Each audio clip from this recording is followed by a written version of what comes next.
Well, hey guys, surprise late night nitwit stream. I don't know, I just feel like going live. Feel like maybe I have some more stuff to say. I don't know. I was doing research earlier tonight and I came across, you guys are going to be so excited. This doesn't have to do with what we're watching, but we have so I'm going to give people a minute to join because I didn't announce I was doing this or anything. I was doing some research earlier tonight and check it out. I found another radical revolutionary socialism conference. And even better, they put all their presentations from 2022 online. Now, I don't see any indication that they actually had a conference in 2023, but I was like, "Ooh, we've hit the mother load." And here's the thing about this conference. These are the real socialists. This is the Firebrand Collective. The Firebrand Collective is and some people have that follow my content have heard of them before. This is a collective of radical revolutionary socialists that are so far left that they do not allow their members to join the Democratic Socialists of America. It's actually in their charter. It's just not allowed. It's the Boston Revolutionary Socialists, the Seattle Revolutionary Socialists, and the Denver Communists. And they're trying to get other far left organizations involved too. And they have a whole conference that they put online. And originally, when I was thinking about going live tonight, we were going to watch one of their presentations. We were gonna have a special impromptu socialism. But sometimes midnight on a Saturday morning or Friday night, I suppose, but it is technically Saturday morning where I am. But sometimes people just don't want to watch hardcore socialism in the middle of the night. I know. Not everyone's crazy like me. So instead, I thought we'd watch this. Now, I heard about this when it happened because, listen, you guys know, or my regular viewers anyway, know that I'm not easily impressed by people. You really have to you have to be smart. You have to be on your game. You have to know your shit. You have to be showing up for me to be impressed with you. Which I actually don't think is too high of a bar, but I have discovered, I'm trying to even out my hoodie. There we go. I have discovered that apparently my bar is just too high to meet for the vast majority of people. But do you know one of the people who does meet my bar for impressing me? Trevor Loudan. Trevor Loudan is awesome. And I think you're probably going to see that tonight. If you haven't yet been introduced to Trevor Loudan is you need to go and follow this guy. This guy is possibly one of the very few people in the country that knows more about the real far left than I do. At least we're definitely on par with each other, but he might actually know more than me. And I don't say that about very many people because I don't think very many people do know more than me. But Trevor Loudan might be one of those guys. I have an immense amount of respect for him. I was on his show after I went undercover at the Socialism conference, and I'm excited that he was on this platform to be able to talk to people, and it's a really great choice to be able to do that. So I heard about this episode when it came out, and generally speaking, I don't know who this Has guy is. I saw a clip of him, but I don't really know who he is. Generally speaking, I don't think that Tim Pool knows what the F he's talking about when it comes to the far left. Every single time I have watched Tim Pool doing something related to what I do, he proves to me emphatically he doesn't know what the F he's talking about. There may have been a time when Tim Pool did know what he's talking about, but that time, at least right now, has passed. And, we can kind of understand that. It's hard to keep up with things when you are trying to build a media empire. It's hard to, when you have other people doing your work for you, it is hard to, really keep up. Socialism isn't something that you can fake. You do actually have to understand it. You have to pay attention to it. And so I think that Tim Pool has fallen off of his game since he stopped actually going out and doing journalism for himself. And so I suspect that's what I'm going to see in this episode. But I am excited to watch it, mostly because Trevor Loudan is on it. and I'm excited about that. Let me just make sure I have the sound set up. If you are new to me or new to my channel and you found me because I put Tim Pool's name in the video, so just a little bit of background on me, and my regular viewers will back me up on this. The reason, yeah, Rottweiler says Tim Pool thinks that socialists are the TikTok dummies. No, socialists are not the TikTok dummies. The reason that so what you need to know about me going into this, if you're new, and my regular viewers will verify this in the chat, I have watched more far left training in the last 3 years than anyone else on the planet. So think about like what James Lindsay does. James Lindsay goes into all of the academic literature, all of these papers and academic journals that these people are publishing, and he reads all of them. He does the Lord's work and he reads all of those papers and he delivers us what he thinks they're doing. And I think he does a really good job of it. What I do is a little bit different. For the last 3 years, I have spent my time watching thousands of hours of woke and far left socialist training.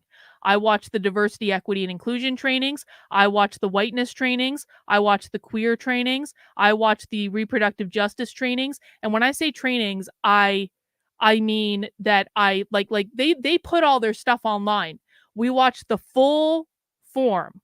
We watch hours and hours and hours and hours and hours of this stuff every single week.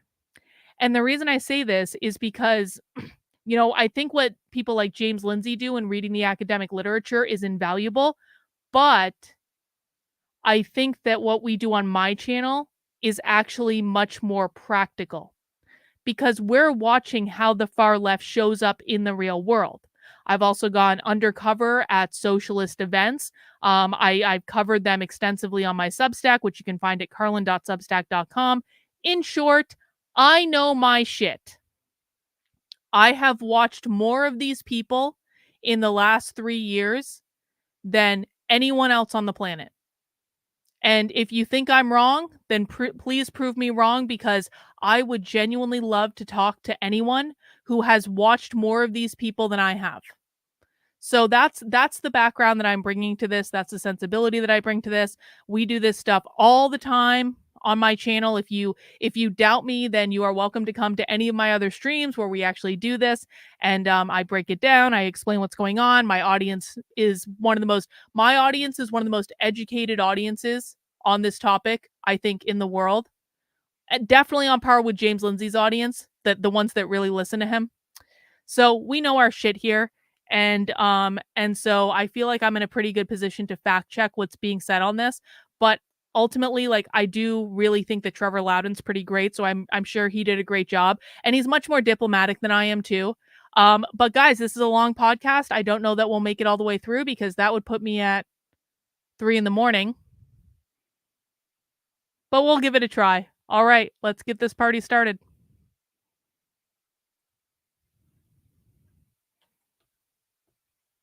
And Trevor on YouTube. Thanks so much, everybody, for hanging out. We're going to have a fun one today.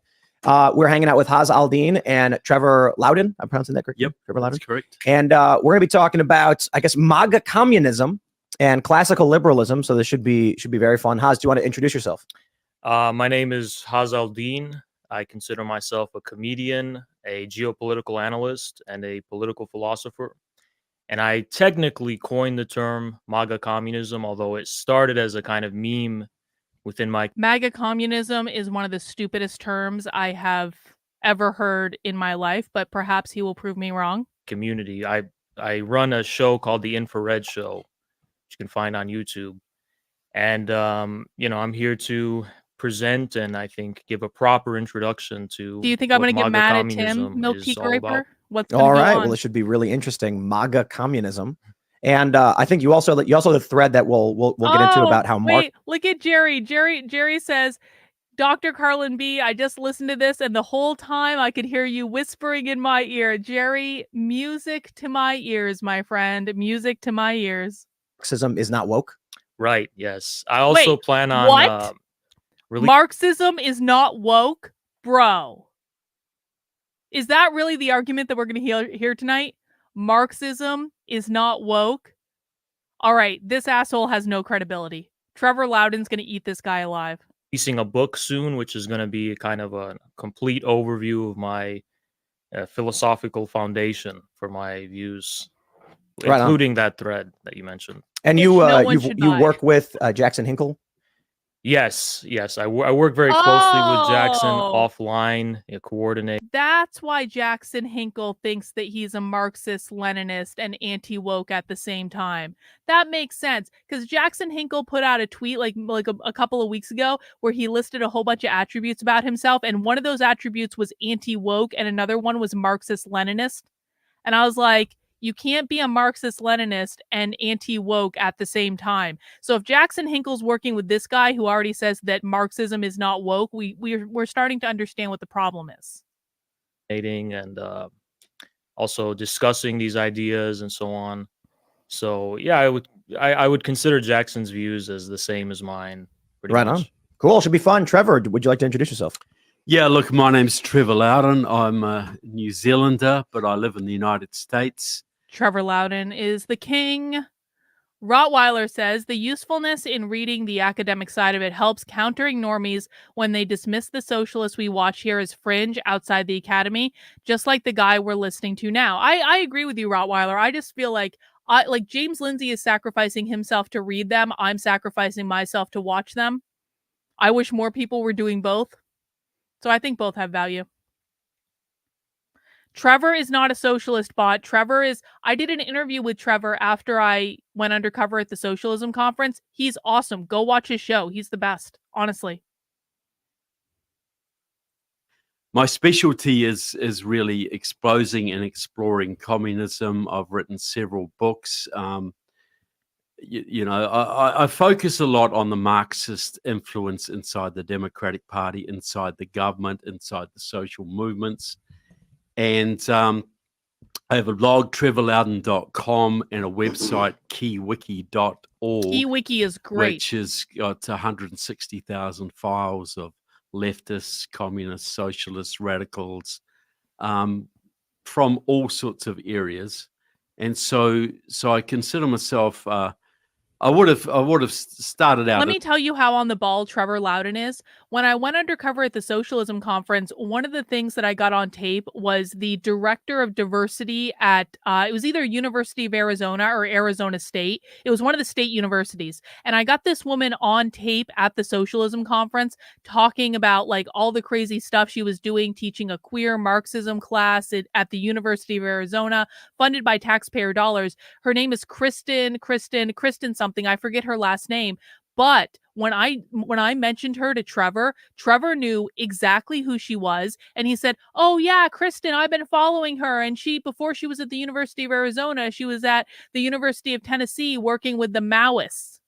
Like, this guy has like a Rolodex of socialists in his head, and like his key wiki is where he documents all this stuff. It's an incredible resource. It's just like it honestly, it's the best. It's a pretty much a classic liberal, but I have a very strong social conservative bent and a very strong national security focus. Well, right on. Let's just we'll get started then. What is Maga communism? Something that doesn't exist. So Maga communism began as a meme, and the origins are actually interesting.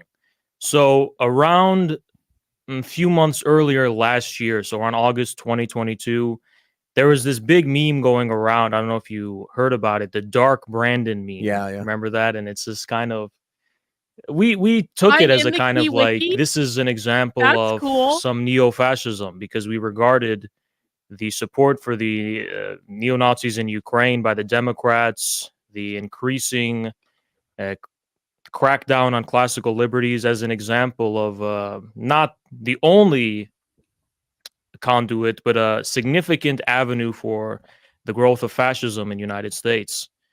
So the Dark Brandon meme, we saw it as an acknowledgement of that. So we created this counter meme. It wasn't like that intentional, but it was spontaneous, called, well, if you're going to have your Dark Brandon, we're going to have our Maga communism as like a counter, right? Is it seriously meant to convey communist ideals? Yes, I think one of the reasons I don't focus too much on and it's confused a lot of people, the meme aspect of it, is because for me, I don't actually see a clear distinction Not a MAGA between communist. He's a meme and communist. something serious. I think that actually comedy and ironies and things like this convey and express truths more profoundly and correctly than something kind of stoically formulated in a dry kind of You're far more handsome, Kino. Far more handsome than him. purely formally consistent way. So let's just start here then. I guess when I hear MAGA communism, it sounds like you're saying you're voting for Donald Trump and you want a communist system of governance or social order. No. MAGA communism has little to do with the person of Donald Trump besides him as a kind of mascot. We see Trump as a meme, basically. But the truth of MAGA communism is that we believe that He has a very Midwestern Marx vibe. Is anyone else getting Midwestern Marx off of this guy? Has he ever been on Midwestern Marx before? I bet he has. 2016, for the first time in decades in the history of the United States, introduced real political distinction and the Schmittian sense of enmity. Because for decades, the Democrats and Republicans, that was not really a political distinction. Agreed. It was a True. distinction on the basis of a mutual recognition of the fulfillment of the same interest. And miraculously, somehow, this kind of clown, Donald Trump, I mean, let's remember this guy's from The Apprentice. I mean, it was very funny he got elected, let's be honest. He kind of drove these two camps insane. You see the same George W. Bush Republicans and the good old Democrats, they suddenly are united in the face of this threat. And typically the leftist characterization of the MAGA movement has been, this is the ground of a neo-fascism. To me, I don't see MAGA as inherent. Pop quiz for the chat. When socialists say fascism, what do they mean? Let's see how on the ball people are tonight. I know this is not technically a socialism stream, but we do pop quizzes on my channel. What does fascism mean to socialists?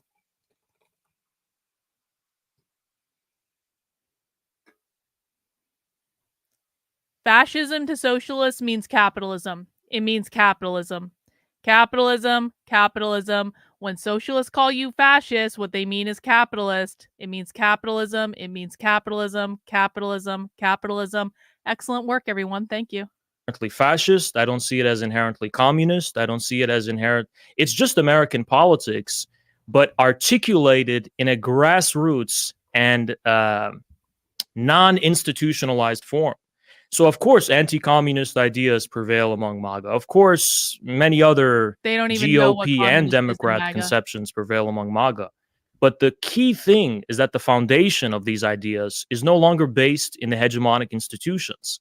It's authentically based in what these people actually believe. And therefore, it is a fertile ground for the propagation of ideas, which for a long time could not be propagated because of an institutional barrier. So then what is it? America First communism? I just want to say, I just want to say, DW says, what is it about this timeline that gets the most mentally damaged people? A bully pulpit that reaches millions. DW, you've just described the basis of Tim Pool's entire platform. Congratulations. Because I don't know how he does it, but Tim Pool really does manage to have some of the stupidest people on his shows, like really genuinely stupid people. Not all of them. Like I said, I love Trevor Loudan. Trevor Loudan's one of the smartest guys Tim Pool has ever had the good sense to bring on his show, but generally speaking, he brings stupid people on his show. Tim Pool surrounds himself with stupid people because he believes it makes him look smarter. Well, I'll put it this way.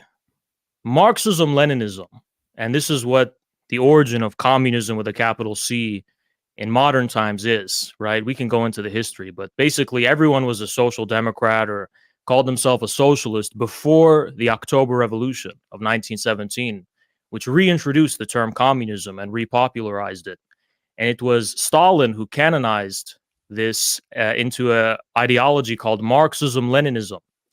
And if you read Stalin's Foundations of Leninism, he says the key contribution that Lenin introduces for Marxism is the national question. So you see with socialism in one country, which was kind of Stalin's interpretation of the construction of socialism, Marxism-Leninism is already, in the American context, MAGA. It's already America First when applied to the American context. No. The reason there's been It a is completely antithetical to what the American dream is, which is based on individualism and meritocracy. The entire foundation of America is individualism and meritocracy. Communism is the opposite of individualism and meritocracy. It is collectivism and equity. confusion about this among leftists I'm gonna who get call mad themselves tonight. I can already communists is tell. I didn't because wanna they get are mad. influenced by the Trotskyist strain or the kind of CIA-funded, Wrong. Wrong. compatible left, as they say, type of Marxism. But Marxism-Leninism foundationally is patriotic I won't say there are no Trotskyists, but to say that they aren't influenced by Marx and Engels is just stupid. and national in form. Well, let me throw it to you, Trevor. What do you? I mean, you were talking about communist influences of the Democratic Party and things like Sure. this. So, how would you respond? What's your view of communism? Well, my view of communism, as Has says, what I see Maga communism is basically an Americanized form of Duginism. So this is a movement. See, there are two strands in modern American communism. There's what I would call a feminine strand, which is wokeism, which is let's just accept everybody, let's just break down the barriers. I don't know what I would Major call that emphasis on feminist, but okay. anti-racism, transgenderism, all these isms. These all come out of Marxism, but it is the feminine True. side, and Has is right. There's a big Trotskyist influence there. Yep. Whereas what we're talking about here is more the masculine side of communism. This is Stalinism, Stakhanovite. I can never say the word Stakhanovite communism. This is a masculine nationalist form of communism, which overlaps to some degree with fascism. Dugin was basically trying to unite almost the right wing of communism with the left wing of fascism. So what I'm seeing here in this Maga communist movement is something that draws on Stalinism, uses the national question, and national question means that the old original Marxism was, you use the class struggle, the workers will rise up and take the control of the means of production from the bosses. The nationalities question, or the national question, is where you find minority populations or racial minorities or religious minorities, and you foster a sense of revolution amongst them, and that will be patriotic. They will play on they use like in Ireland, they would use the patriotism of the Catholics against the Protestants. And the Stalinists for a long time tried to create a black republic in the south of America by using this sort of a nationalist sense amongst the black population. So they're doing that with Native Americans now, with La Raza, this kind of thing. So what I see here, Maga communism to me is an amalgamation of traditional fascism and communism using nationalism and a strong. So I want to just set a little preface here for people who aren't used to watching me, that may either be watching it now or may watch it later. But when I give definitions of terms, when I say this is what they mean by, whiteness, queer, any of these things, what I'm saying is when socialists, communists, the far left revolutionary radicals, when they are talking to each other in real life, when they're doing their trainings, when they are in person at their conferences, I'm giving the definition that they use colloquially for those words. So that's very different than what you're going to look up in a dictionary. It's also can be, although most of the time isn't, different than what you're going to read if you read Marx or you read Lenin or you read Stalin or you read Mao or you read any of these things, because the far left uses a coded language, and I am only and exclusively interested in the practical application of how they show up in the real world and how they understand those terms in the real world right now. I preface this because I don't go into this stuff as much as Trevor does, or like James Lindsay does, where I'm not going to say that's Trotskyist, that's Lenin, that's da da da da da, because I just don't really care. It's not that I couldn't learn it if I wanted to. It's that I just don't really care, because I care about what they're actually doing in the real world far more than I care about like the philosophical basis for that action. So that's just the frame of reference I'm coming from. I just want to make sure that's very clear for people who don't regularly watch me. Masculine emphasis, which appeals to the young guys who are just sick of the feminine pansy wokeism. Yeah. But both wokeism and Maga communism come out of the same root. All right, there's a lot of isms here and a lot of proper names and nouns. So let's start from the beginning. Haas, do you think that the public, the workers, should own the means of production? How do we begin? Yes, I believe in sovereign ownership of the means of production. That's not. So you mean like the state controls it, or what? The state controls it. Of course, yes. And your views, good sir. And hang on. I want to make sure people understand what that actually means. I'm not sure Tim Pool understands what that actually means. When they say the state owns the means of production, that means they will abolish all private property ownership. There will be no private businesses. You will not be allowed to own a business of any sort. The state controls industry. The state will also control healthcare. The state will control education. There will be no more homeschooling. There will be universal healthcare. There will be no private education. There will be no charter education. And if they really get the way that they want, the state will also own property. There's no private property. The state owns all property. So think about in like North Korea, where you're assigned a place to live by the state. That's what we're talking about when we say the state owns the means of production. And I think a lot of people don't know that. And the biggest thing that you need to wrap your head around is no private business. None. Tim Pool's business would not be able to exist. YouTube would not be able to exist. Whatever, Twitter, X, whatever. Elon Musk would not own X anymore because X would be owned by the government. In fact, yes, this is correct, Fish Addict. I'm going to throw you a bone because I yelled at you earlier. This is correct. You don't even own yourself. We watched a socialist training probably about 3 weeks ago about the abuse of the propertied regime, in which they literally said that under socialism, individual rights are considered to be private property, which means you don't have them anymore. That's what we're talking about here.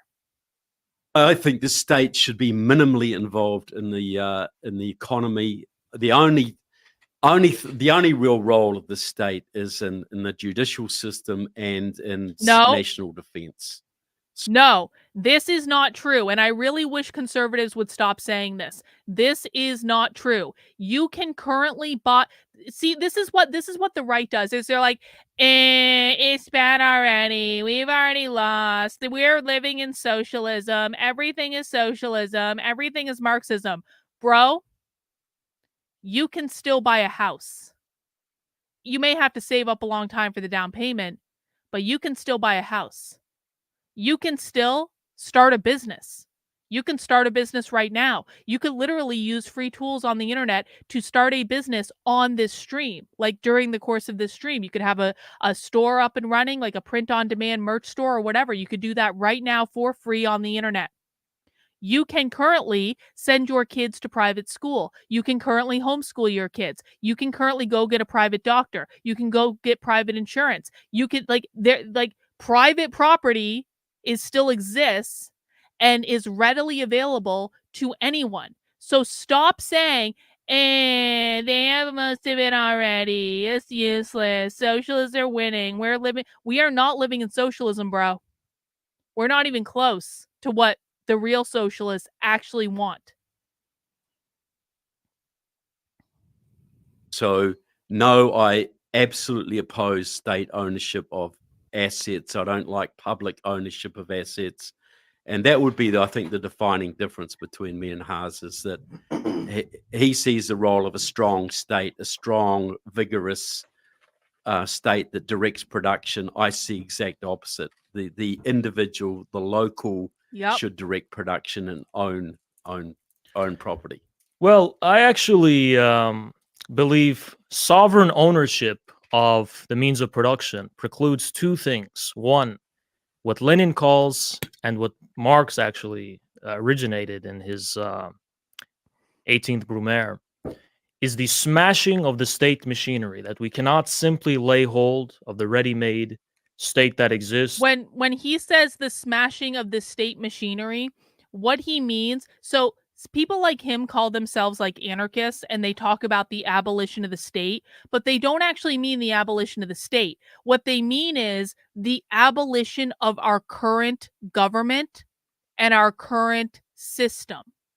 But he's about to say, I think we should smash the state, this, and all this stuff. But what he actually means is they want to smash the current state, the current government, the current system, the capitalist state, and they themselves want to be the state that controls the means of production.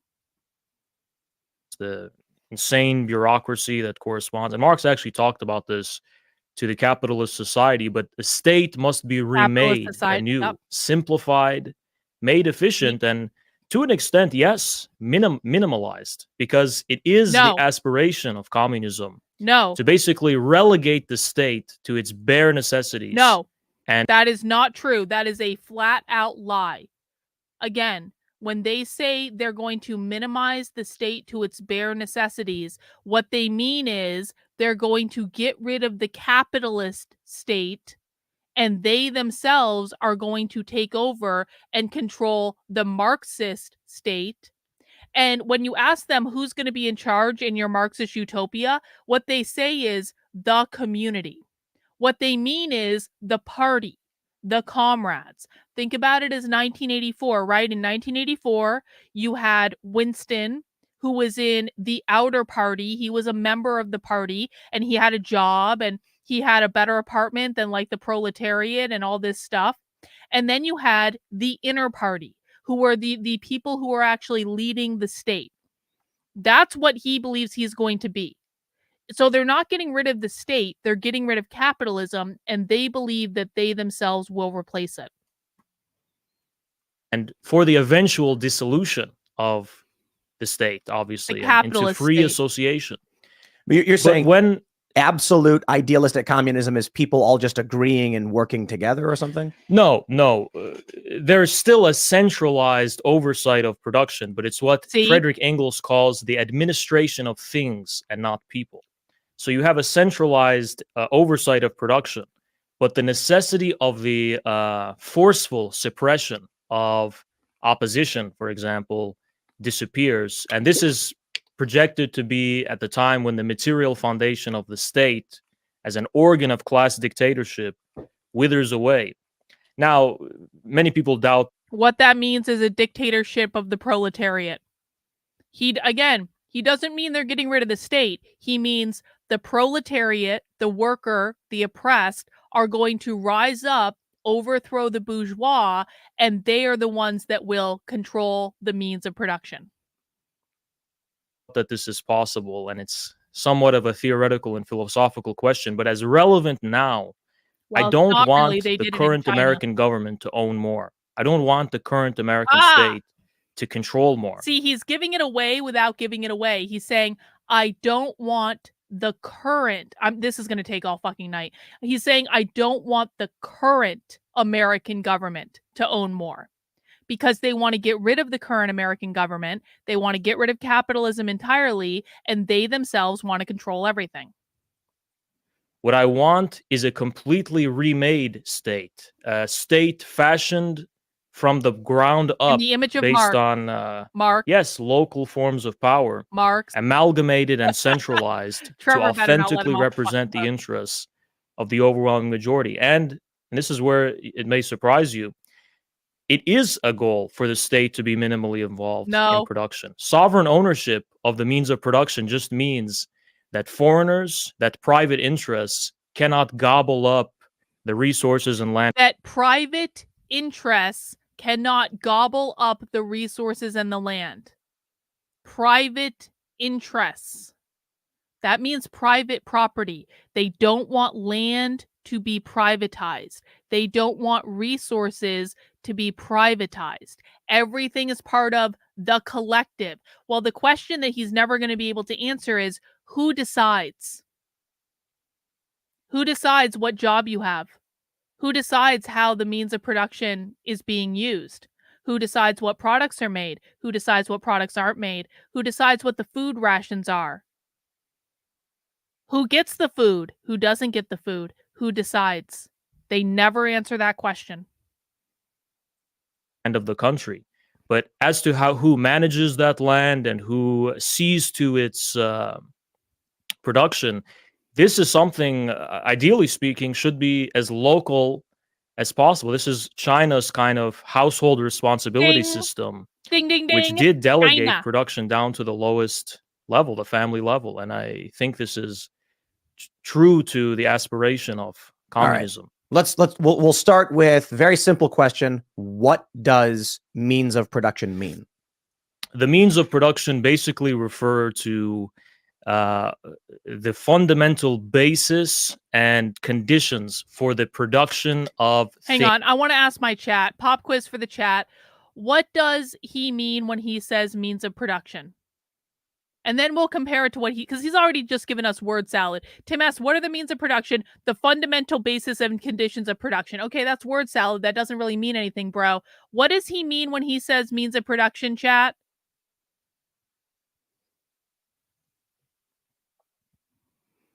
Businesses, specifically what kind of businesses bought? Private property. Yes. The family. Yup. Private property ownership. Private property. Private businesses.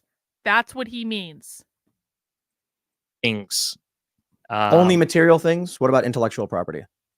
No, there's no such thing. No such thing as intellectual Marxist property. View. Basically, I view personally intellectual property as a scam, basically. Even in terms of classical liberal values, I think it's a transgression of... I think it's completely illegitimate. Intellectual property? Yes. So what about... so what's the incentive then for invention if you can't own what you've invented? There's no incentive for invention because there are no private businesses. If there's no private business, there's no reason to be creative. There's no reason to invent things. There's no incentive to be creative or incentive to invent things because you can literally never do anything with it. You have to like hide the secrets and make sure no one ever finds out how you did it? I believe no, you just don't get credit to do it. You just can be given to people, and notoriety and fame and due glory can be given to inventors and creative geniuses. But one of the things I dislike about intellectual property is that one's product should be good on the merits. If someone can simply replicate your product, I don't think this steals anything from you. I think they're just... I mean, let's try this. If it was legal within the current system for people to take all of my content that I produce and immediately re-upload it wherever they wanted, I would cease to exist overnight. So, for instance, my morning show, the Tim Pool Daily Show, I produce 4 segments per day, and they're not allowed to be taken, right? It's my opinion, my commentary. There's fair use arguments, so there's a limit to people are allowed to take it, play the video and talk over it because it's not a replication of the work. It's something different. But if there was no intellectual property controls, as soon as I uploaded the video, 70 other channels would upload the exact same thing. It would decentralize my ability to generate ad revenue, attention, and make money, and I'd stop doing it instantly. So for content creators, it isn't... Well, Tim, you wouldn't actually have to worry about that under the society that he wants because your company would cease to exist under the society that he wants. They never talk about this. And this is something people really haven't wrapped their head around. If these people win, none of this will exist anymore. Necessity right now. I'm not going to deny that. But I think with two things, the advances of technology and a transformation of the financial system. See, one of the reasons that content creators rely on intellectual property is they need it to generate revenue. The means of generating revenue for someone who's uploading your content to their channel and your channel seem to be the same. See, right? you won't need to generate revenue in the Marxist society that he wants because all of your needs will be taken care of by the state. You won't need the profit incentive, because there's no private business ownership allowed. The profit incentive will be eliminated entirely, which is why he's like, Tim, you would have no need for this revenue. Like, it just wouldn't matter anymore. Well, Tim Pool wouldn't be able to continue doing what he's doing. Tim Pool would be out working in a field, or maybe Tim Pool on a good day would be like the figurehead that they put on the news where he has to read off the propaganda talking points in order to get his food rations. That might be a good assignment for Tim Pool.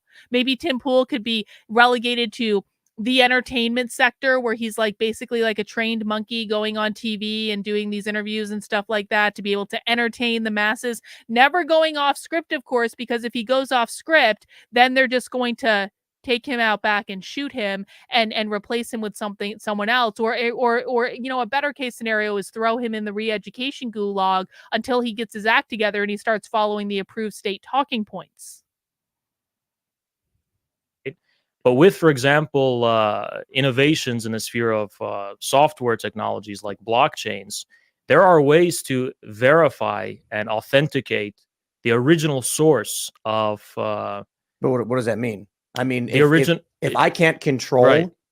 how the revenue generation for a piece of content, it doesn't matter if people know it's mine.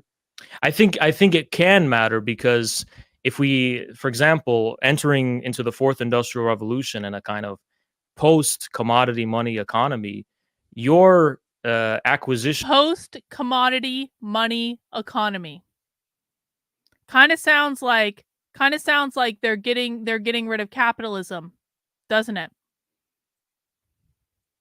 Of wealth could very well be tied to your signature, your blockchain signature, rather than simply some kind of exchange of like views for dollars. So you're saying that that signature is is intellectual property.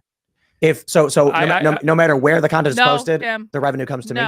No, Tim, you're not understanding, because you don't understand fucking socialist, Tim. There would be no revenue. There's no profit incentive. There'd be no business. There'd be no content creating. There's no intellectual property, because they don't believe that your business should exist as it currently is. Well, I wouldn't say it's intellectual property, because there's nothing preventing someone, for just like an NFT, for example, there's nothing preventing someone for like downloading the JPEG and doing whatever they want with it. What they can't do is fake the signature. But what does that do for the person who made it? It gives you a signature. It confirms that it's yours. That this is the original. How does it buy my milk? Right, milk, bread, and eggs. Like, are you saying, look, would the state just give me free food? Yes, Tim. Yes, exactly. The state is going to give you all of your food, bro. You're not going to have a private kitchen anymore, because they're getting rid of private kitchens. We've talked about this many times on my streams before, if people haven't seen it. So you're not going to have to worry about the food, bro. They're going to serve the food in the communal areas where everyone goes and they get their 2,000 calories a day of food rations. Yes, they specifically get it 2,000 calories a day. We've seen them say it. So yes, Tim, the state is going to give you your food. The state is going to give you your house. You're probably going to get a nice one, bro, because remember, you're relegated to the entertainment sector of the job assignments. So you're probably going to have a little bit of a better house than most people will, but it's still going to be provided for you by the state. And if you don't do what the state wants, they cease to give you the food and the house and everything else you need. Is everyone going to get free food, or? Yeah. No, by the way, I don't, to be clear, the version of the communist system of the 20th century with rations and with standardization of basically what everyone gets based on what they do, that was a requirement for the goals of those circumstances, and it's what they want to do now, the immediate modernization of the productive forces from a backward agrarian and feudal economy. In a dynamic information-based economy and increasingly decentralized consumer economy, for example, it's much more similar to China, where there isn't this kind of uniform compensation for what you do. It is measured based on some. So, for example, it can be profit. For example, is a form of the measurability of how successful you are. But I think so. Let's go back to that point then, specifically on the intellectual property question. Right. If I put up a video that takes hours of research, and I record a live, 30 minutes. And then as soon as it uploads, 100 other people re-upload it to their accounts. You're like, how do I profit from that? Are you saying that Don't. because the content is You verifiably don't. mine, any revenue generated from anyone else just comes to me? No. You have to ask the question, when we're entering into this new type of information economy, it's currently outdated how it works. We get revenue in dollars for something, a form of capital that I think is more worth more than money, right? Basically, I think clout is more valuable than money today. Oh, I don't know if you my agree. God. But it is. But how do you eat? Right? You need money to buy food. Yeah, that would be a question of I mean, we want to innovate everything. We're basically talking about a fourth industrial revolution. So we must also think about how to innovate the entire financial system, how money works, how currency works, and so on and so on. And I do think that would be connected with things like blockchain technologies. But I'm he's just talking about a social credit score, Tim. That's what he's talking about. It's a social credit score. it's not. I'm not sure I understand. Right? Obviously. If you don't believe in intellectual property, yeah, a signature that I guess I'm trying to wonder, how would I make money? I don't think you've answered it. How do I make money in a situation where I think how it would work is that if you have an enterprise, and by the way, enterprise is not a dirty word. There were Soviet enterprises.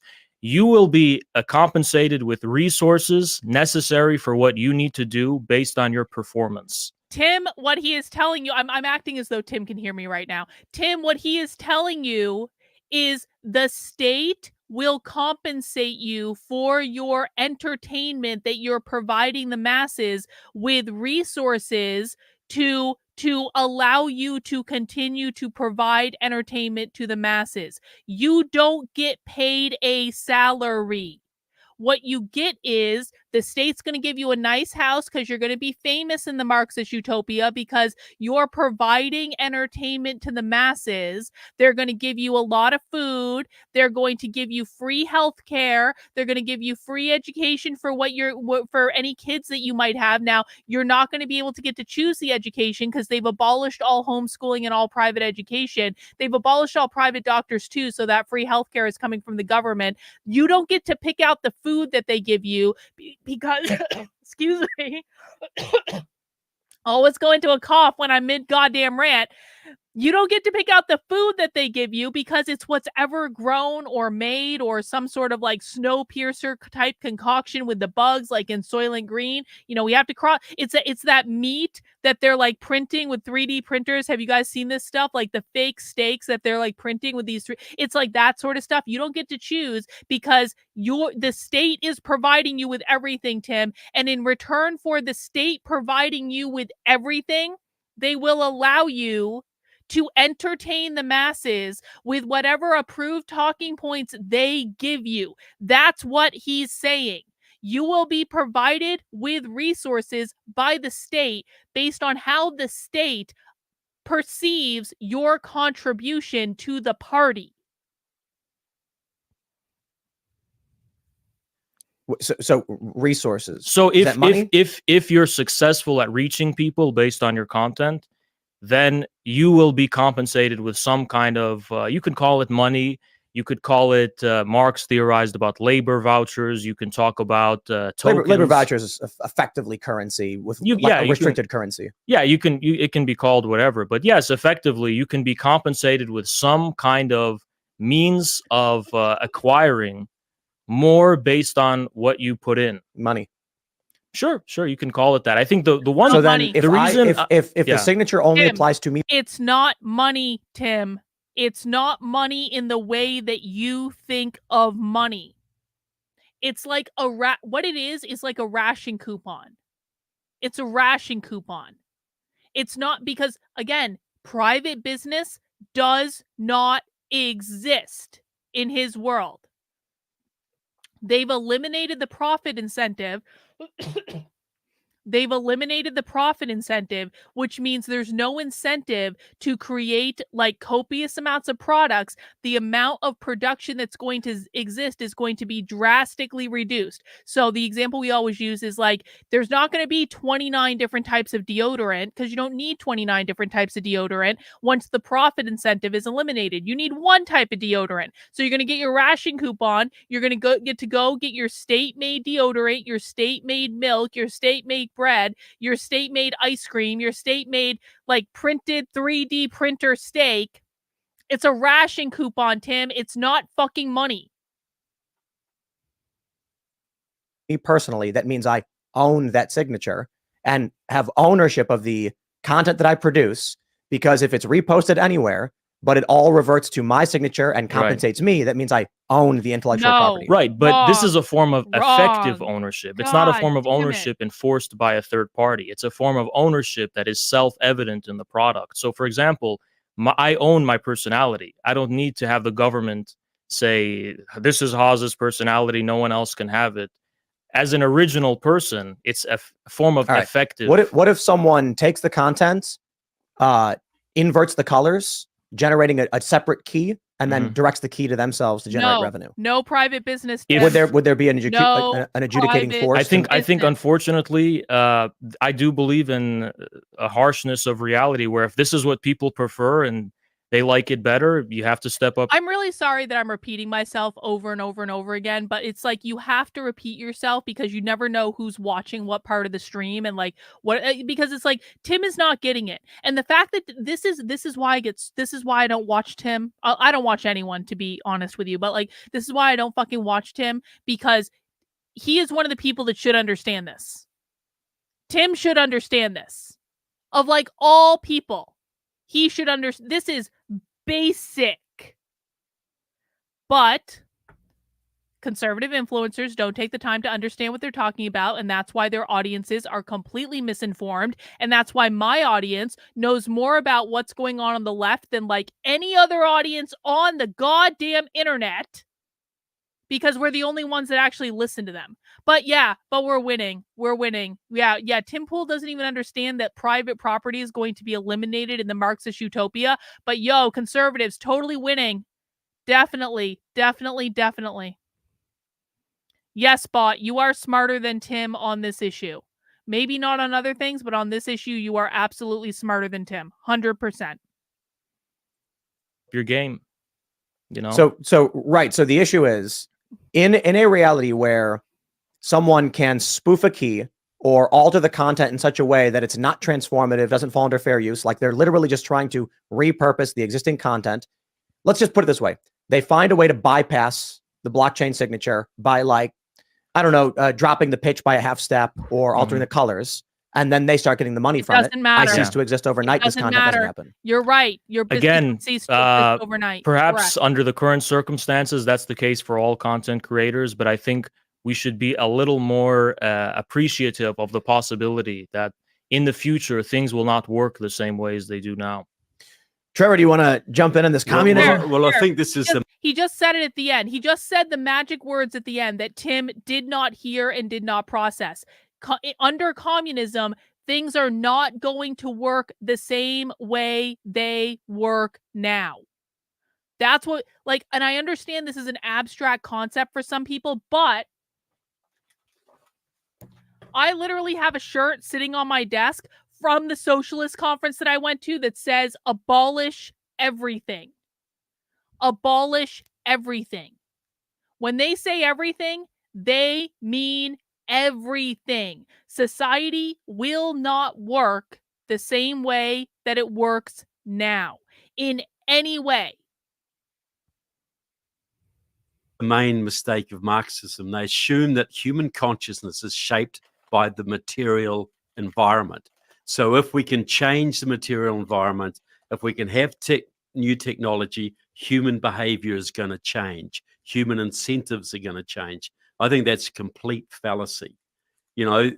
Intellectual property is what drove the Industrial Revolution. It wasn't the cotton gin.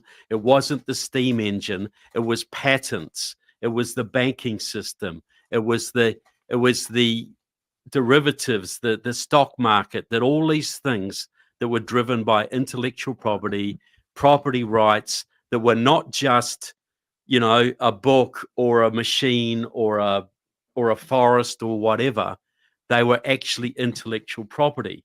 Now, so in the future, human nature is not going to change. Human nature's been human nature forever. Humans respond to personal incentive. That's how we're programmed to be. And the problem is, whenever the communists will say, well, we're going to change the material form of existence, and that's going to change the nature of man, and we're going to live, we can have a cooperative environment, we can have incentives that aren't directly monetary, all this kind of thing. It's all untrue. Nothing will change about human nature. Nothing at all. I agree. So you design a system of liberty where human nature can blossom, where people can build their own farm, they can build their own business, they can build their own podcast. It's theirs. They can. Trevor is explaining it in a very diplomatic way, but the point that I really wish Trevor would hit on very strongly is you do not get private property under communism.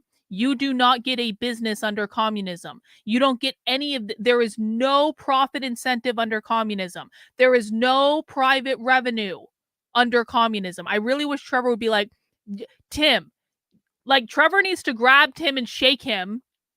Maybe not literally, but he needs to grab Tim and shake him and be like, Tim, your business wouldn't exist. Control it. See, if you have some, as Haz was talking about, you'll be compensated if your stuff is good. Well, who decides that? It's going to be a collective that decides that. Back in the Soviet Union under Stalin, they had the Writers Guild, the Writers Collective. And there were certain writers who were favored by the Soviet state that lived quite comfortably. They got royalties from their poetry. They got royalties from their plays. But only if you conformed to the state.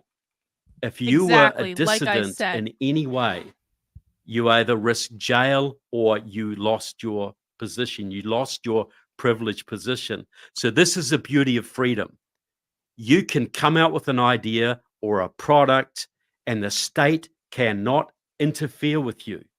But if you have any form of collectivism where people can decide what you do, how you think, whether your product or service is valuable, whether your ideas are false or true, if other people can decide that other than your customers, it is only going to be those who curry favor with the establishment or the existing. So this is exactly what I was saying earlier when I said that in the communist utopia, Tim would probably be some sort of like entertainer. So he would get a nicer house. He'd probably get better food. But but in exchange for that better house and better food and better like whatever is available, Tim is going to have to say the state approved talking points. And the minute that he doesn't say the state approved talking points, he goes off to the education gulag and will never be heard from again until he promises to be a good little boy and say the state-approved talking points again. Naruto, hey, just curious, what's my stream schedule for next week? Are you taking the weekend off for Thanksgiving? I don't know, Naruto. We will have to work that out next week, but I do appreciate the super chat. Thank you. Existing social order that are going to prosper. Freedom gives people the freedom to be stupid, to be creative, to have any idea they want, and the market determines whether that idea is good or not. Any form of collectivism destroys that. And that is the engine of human progress and the engine of human creativity. So I want to say three things. The first thing is that I agree that to the furthest extent, which is why I oppose intellectual property. Intellectual property requires the state to enforce property rather than an effective form of property. And I think this is why even many free market libertarians believe in open source, because intellectual property requires in a feudal-like way some kind of political authority to enforce the economic reality. Whereas the ideal for a free market capitalist is that the economy works on its merits. It works by itself. It doesn't require third-party intervention to uphold. Even in the enforcement of property rights like land, some libertarians go as far as to say, you know, I should be able to have a nuclear silo in my backyard to protect my sovereign ownership of land. So you don't need this decentralized state to enforce your property according to that ideal. It works just by itself. The second thing I would like to say is I disagree with the view that some kind of centralized legislative or political body would have to determine exactly how much someone is compensated for. And I think basically it's This guy's a simple. moron, I'm AI sorry. today has the ability to kind Yo! of calculate based on You want to turn. I was just talking with someone about this, like literally last night, and he asked me, he's like, "How would socialists use AI?" And I said, "Well, socialists don't really like AI, and because they really don't, but I think they would probably use it to their advantage." You're telling me that you think the answer to how to fairly compensate someone is AI? What could possibly go wrong with that plan? algorithms you can put in. So a human does that, though. Right, but yes, of course, the system is Controlled designed by by a the human, but state. the system can also work by itself. That you are rewarded for how much Controlled output by the state. you produce, basically. So this can be measured, and this can be kind of mathematicized. So, secondly, I got to stop you there. yeah, It cannot be. Right. So we've seen what happens when humans try to create an artificial intelligence or algorithm to determine output. And what you end up with was Elsagate on YouTube. YouTube said, we want long form, we want keywords, we want to put in all these parameters. Basically, what they did was they looked at what was working on Netflix and YouTube, and they said, these are the key components of successful content. right. Fed that to the algorithm. And then what happened was people started putting out videos of Hitler with a woman's body doing Tai Chi with the Incredible Hulk, Yes. while someone sang nursery rhymes. So that doesn't work. AI definitely has the potential to run amok and produce undesirable outcomes. But let's ask ourselves, what was the purpose of that kind of algorithm? It was just to maximize viewership and engagement, specifically targeting children. Is that a goal as a society we want to have? That children's attention is fixated on their screens and on YouTube? Probably not. So obviously there is a human element, but when it comes to the economy, you know, we all hate BlackRock. I'm not a fan of BlackRock, but I do appreciate innovations in the productive forces. Already, this is how it works. Our retirement funds, basically, that's what BlackRock mostly manages, by the way, can calculate already. This is how the current so-called capitalist economy works. The profitability of a given enterprise determines how much is invested in it. So already this kind of feedback loop, the foundation and material basis of communism, is already here. Now, we don't like ESG scores and how they're being used. That's funny because but that's a question of who controls the means of production, not necessarily a question of the technology itself. It's a question of who controls the means of production. Exactly, bro. Exactly. And thirdly, this is the kind of last point I'd like to say. I actually disagree that in the Soviet Union, because of a problem of human nature, there was a lack of incentive. I think since the beginning of time that is recorded for human history, a true artist aspires toward glory, recognition, and for their product, for their work to be realized at all costs. I believe you are a kind of fan of Ayn Rand. Would I be correct? Well, she was I really admired her. Yeah. She was a foundational thing for me, yeah. Well, even Ayn Rand actually can appreciate this irreducible human striving to produce the work for its own sake. I mean, Atlas Shrugged, wasn't it about an architect? Wasn't even about the Fountainhead. No, that was about a Fountainhead, yes. Yeah. It was about an architect who was actually focused on their art above all else, right? So I think when someone engages in the production of art and creativity just for the sake of getting rich, I don't really think that's the sign of a powerful artist. I think a powerful artist puts their work before anything. And this is why Soviet artists, this is why Steven Spielberg himself. That's why so much great art was produced in the USSR. Remember that, guys. The greatest art of our time came from Soviet Russia. Said Soviet films and cinema is better than Hollywood because actually the restrictions of the I don't know market about and having that. to focus on profit margins wasn't there. So artists were free to actually pursue a creative vision completely freely in the Soviet Union. Yeah, but there's pros and cons to that. I mean, without any kind of mechanism for incentive, you'll end up with a bunch of weird, crazy garbage. With an over profitization model, you end up with Marvel movies. These like cookie cutter, bland ABC storylines that eventually people are just like, okay, we get it. You made the same movie 15 times. So there needs to be a balance. I wonder if the real issue is simply cultural. If you look back at like the 80s into the 90s there are so many movies that they're trying to reboot and recreate because we loved them so much. And then today you look at the movies they make and it's like Transformers 12 and Marvel 16 and just cookie cutter garbage. But if I may say so, I know I'm biased here, but at least this is my opinion and my taste. I think an exception standing out to this kind of nostalgia industry, the Disneyfication of all of media, is Chinese cinema, particularly Chinese science fiction.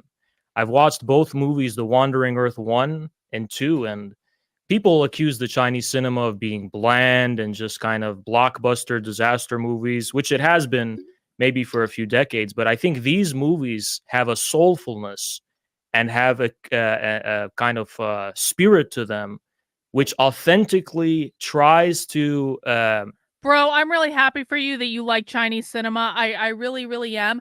I do not like Chinese cinema. I'm not going to be watching Chinese cinema anytime soon. I'm also not going to be watching Soviet cinema either because I don't think that's very good either. The problem is that under the society that you're describing, the only allowed cinema is going to be Chinese cinema. And I just really have a problem with that because I don't fucking want to watch Chinese cinema. But because people like you want to control the state, want to control the means of production, and use your glorious AI that you yourselves are going to program, you're going to say, you know what? The AI has told us that the only and the best way to make movies is Chinese cinema. So that's what we're going to do. And that's all we're going to do because we're not looking for profit incentives anymore. There's no more profit incentives. We're going to go with what the AI tells us to do, which is Chinese fucking cinema. And if you don't like it, tough cookies.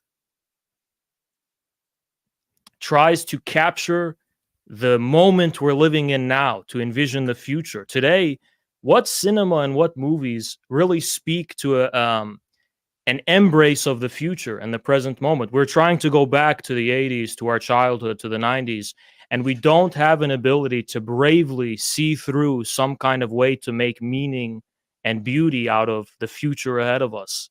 So I think communism actually, to me, is a part of that aesthetic striving of having a responsibility before our collective future. I think one of the big issues is multiculturalism, and the component of it being, you may have seen these videos on Instagram or YouTube where actually Instagram massive, no one talks. They have, there'll be like a woman, a guy will do something, maybe like a magic trick or something like this, and the woman will have this crazy expression on her face because they're trying to convey an emotion without language, because they're trying to appeal to the widest bases, the biggest base imaginable. If you make lowest common denominator content, the ideas are all stripped out. You're not going to get well thought out linguistic works. You're going to get a guy throwing a football at another guy's groin, and then a woman going like, wow. And then everybody, that's going to get more shares, because it's not that it's better. It's not that it's good artistic content. It's that if 90% of any culture hates it, but 10% of every culture likes it, that's going to be more views, more money, more incentive. And so determining value is relatively difficult today. And trying to figure out how we make good artistic works, I wonder if the challenge is simply, this is why my focus is always cultural. I don't think there's a governmental or regulatory solution to all the problems people keep complaining about. It's totally cultural problems. If everybody, I tell people this, communism works 100% very easily, so long as everyone agrees with it. The problem is humans don't agree with everything, and you'll always end up with various amounts of dissent. The problem for any kind of system that seeks to have a purity within it is that there is only one solution to undesirables. With a system like classical liberal constitutional republicanism, or these fields of liberal values, true liberal, not like modern American liberal, is that we tolerate dissent to varying degrees, which allows people and ideas to compete, and then certain ideas improve. Can I jump in here? Because look, Huz is right. In the Soviet era, there was some great movies made. There was great ballet. The Soviets put a lot of emphasis on culture, but within limits.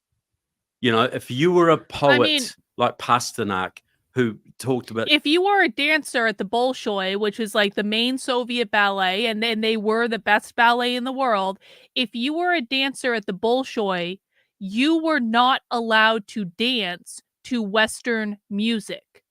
It wasn't allowed at all. You had to dance to state-approved Soviet music, and if you danced to Western music, you were going to get in trouble. Lyricism and beauty and whatever, he was tolerated.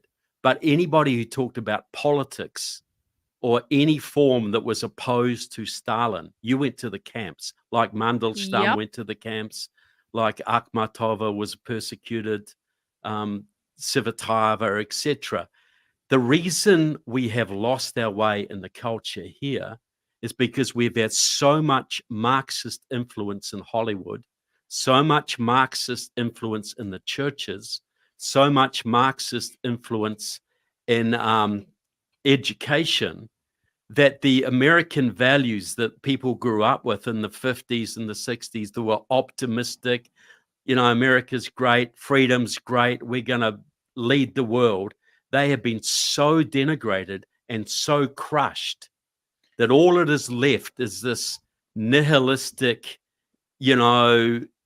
gangster type of culture, these bland, insipid movies that come out of Hollywood. Look, in the 50s and the 60s, that was the golden age of American art, of American culture. Now, I'm not saying we should go back to that. We should go back to the system that produced it. We should have freedom. You cannot make certain movies in Hollywood now. You cannot have certain comedy acts. You cannot say certain things. You look at Monty Python in the 80s and the things they used to say that you cannot say now. Because that is all cultural Marxism. Yep. And Haz is being just disingenuous here. Yes, when he says Trevor. that Marxism, that wokeness is not Marxist. Wokeness is 100% Marxist. Yes, he is. It is cultural Marxism. It's drawn from the Chinese Cultural Revolution. So we've got this feminized Marxism that has wrecked our institutions, wrecked our colleges, wrecked our movie industry, and now Haz is coming up with a sort of masculine communism, which appeals to people who are sick of the feminist pansy wokeism. But it's two false alternatives here. We had a system that worked well, and Marxism has destroyed it. I think the issue is, there are a lot of practical arguments for. I don't like using the word communism because it's a reference to a historical phase, and we can talk about. It's not, Tim. Maybe wrong. Distributed or public ownership of means of production, or whatever that may be, or whatever. Tim, public ownership of the means of production is fucking communism. Why doesn't he know this? Why doesn't Tim Pool know that public ownership of the means of production is communism? It's collectivism. It's literally the same thing. There are a lot of interesting questions, and I'll give you one anecdote that was probably formative for me when I was younger. I met a homeless guy in Chicago. I had some pizza left over, and I'm skating down the street. I had a half pizza in a box, and I saw this guy, and he said, he's like, "What up?" And I was like, "Hey man, are you hungry?" And he was like, "Yeah, I'm hungry." I was like, "You want some pizza?" He's like, "Hell yeah!" And so I gave him the pizza, and then I was, Tim, that's not communism. That's voluntary charity. like, "Can I ask you a question?" And he's like, "Sure, shoot." And I asked him why he was homeless. The story was actually simple. He worked at the post office his whole life. Eventually, they closed his post office down. He was too old to find any kind of other job or meaningful work. He searched. He couldn't. Eventually, his savings dried up. He couldn't pay his rent. They evicted him. Here he is, homeless. I said, "What about friends and family?" He said, "Man, I'm old. They're all dead." He's like, my family's dead. I didn't have a brother and sister or something like that. He's like, my friends, lost all of them. And so I thought to myself, here's a guy who is a trained master postman. He has every skill we have asked of him. He has done everything we as a society have asked of him. And then one day we decided he was obsolete, and there was no mechanism by which to allow him to continue to function faithfully in society. And so I thought to myself, like, well, we can't have that. If we, I'm going to be real honest. I'm going to be really honest. A lot of people who are homeless want to be homeless. They do. It's not that there's not resources to help them. It's not that they couldn't avail themselves of shelters or different sort of things if they wanted to. A lot of homeless people are homeless because they want to be homeless for whatever reason. And sometimes we might not understand those reasons if we ourselves don't want that. But if you're telling me that this guy had a normal straight-laced job and he's not a drug addict or anything like that, I don't believe for one red second that he searched and searched and searched and searched and searched and could never find another job. I don't believe it. I'm sorry. There was something else going on. And maybe he wanted to be homeless. Maybe that was just what he wanted. Now, a lot of times that's like a subconscious thing, but I don't buy that guy was just like a perfectly normal guy that was just down on his luck and no one could find a job anywhere. Like he couldn't go work at McDonald's, couldn't go work at, the CVS, couldn't go, do odd jobs. If you want to find a job, like you really want to find a job, you can find a job. I'm not saying it's going to be the job you want. I'm not saying it's going to be a perfect job, but you can find a job if you really want a job. if there are people who have jobs that become obsolete, and then for that they now have no access to society's resources, we are going to get violence and revolution and chaos when jobs start to disappear. I'm not saying they do have access to society's resources. He's choosing not to avail himself of his access to society's resources. An answer for this. I'd say that's something that gave me pause and made me wonder, like, what do we do to solve a problem like that? So it isn't a problem. So I think there's I have an answer to that, but I'd like to briefly respond to actually what Trevor's both of you have polite. said You regarding liberalism and socialist Marxism and over. so on. And I think I can condense this into one point. One of the things I probably disagree with, and it's maybe ironic because it's the communists in America who are thought of as utopians and idealists. I actually consider myself a pragmatist and a materialist, which means I believe in getting things done. I believe in a sobering acceptance of reality as it is, not as I want it to be. And part of that means I have to appreciate, for example, I cannot accept this notion of a pure liberalism, which I think is at the root of much of this disagreement. It may have been true, as you said before, that liberalism promotes this ability to kind of be outside the system maybe and disagree with the hegemony of some kind. But it's because of the contradictions of liberalism itself that we have entered the kind of authoritarianism, which I think you misidentify as Marxism. What you call Marxism is a result of liberalism's own contradictions. And what is this contradiction? Liberalism, which promotes freedom, has no positive content of freedom. What does freedom look like, right? And once you have, for example, perceived sociological, cultural, even economic, political structures which stand in the way of this liberal freedom, these become enemies of the liberal society. The conservative family becomes an enemy of liberal society. The remnants of cultural differences between different groups becomes an enemy of liberal society. Because remember... Pop quiz for the chat. Why is the socialist attacking liberalism? Regular viewers of mine will know this. I hope you know this anyway. Why is the socialist making a full-throated attack against liberalism? There's a very specific reason for this. And it's not the reason that people who don't watch this stuff regularly will think. But I think my audience knows it. Yup. because liberalism means capitalism. He's deflecting to blame capitalism. Classical liberal upholds individual rights, which means capitalism. Liberal is too close to capitalism. Liberalism supports capitalism because socialists hate liberals more than socialists hate conservatives. Liberalism promotes meritocracy, which is the basis of capitalism. Capitalism. My audience is the smartest audience on the internet. Capitalism. Exactly. Liberalism upholds individualism, which means capitalism. Liberalism isn't collectivist, lacks unity and social discipline. Well, yeah, that's true, but liberalism supports capitalism. That's why he's attacking liberalism. It's a value of liberalism, radical liberalism, that all distinctions of the standing in the way between individuals dissolves, and one is just an individual. All collective identities, all collective forms of existence are regarded as an obstacle to the realization of the total freedom. So paradoxically, liberalism, whose value is libertarian and letting people do what they want, becomes its opposite, authoritarianism.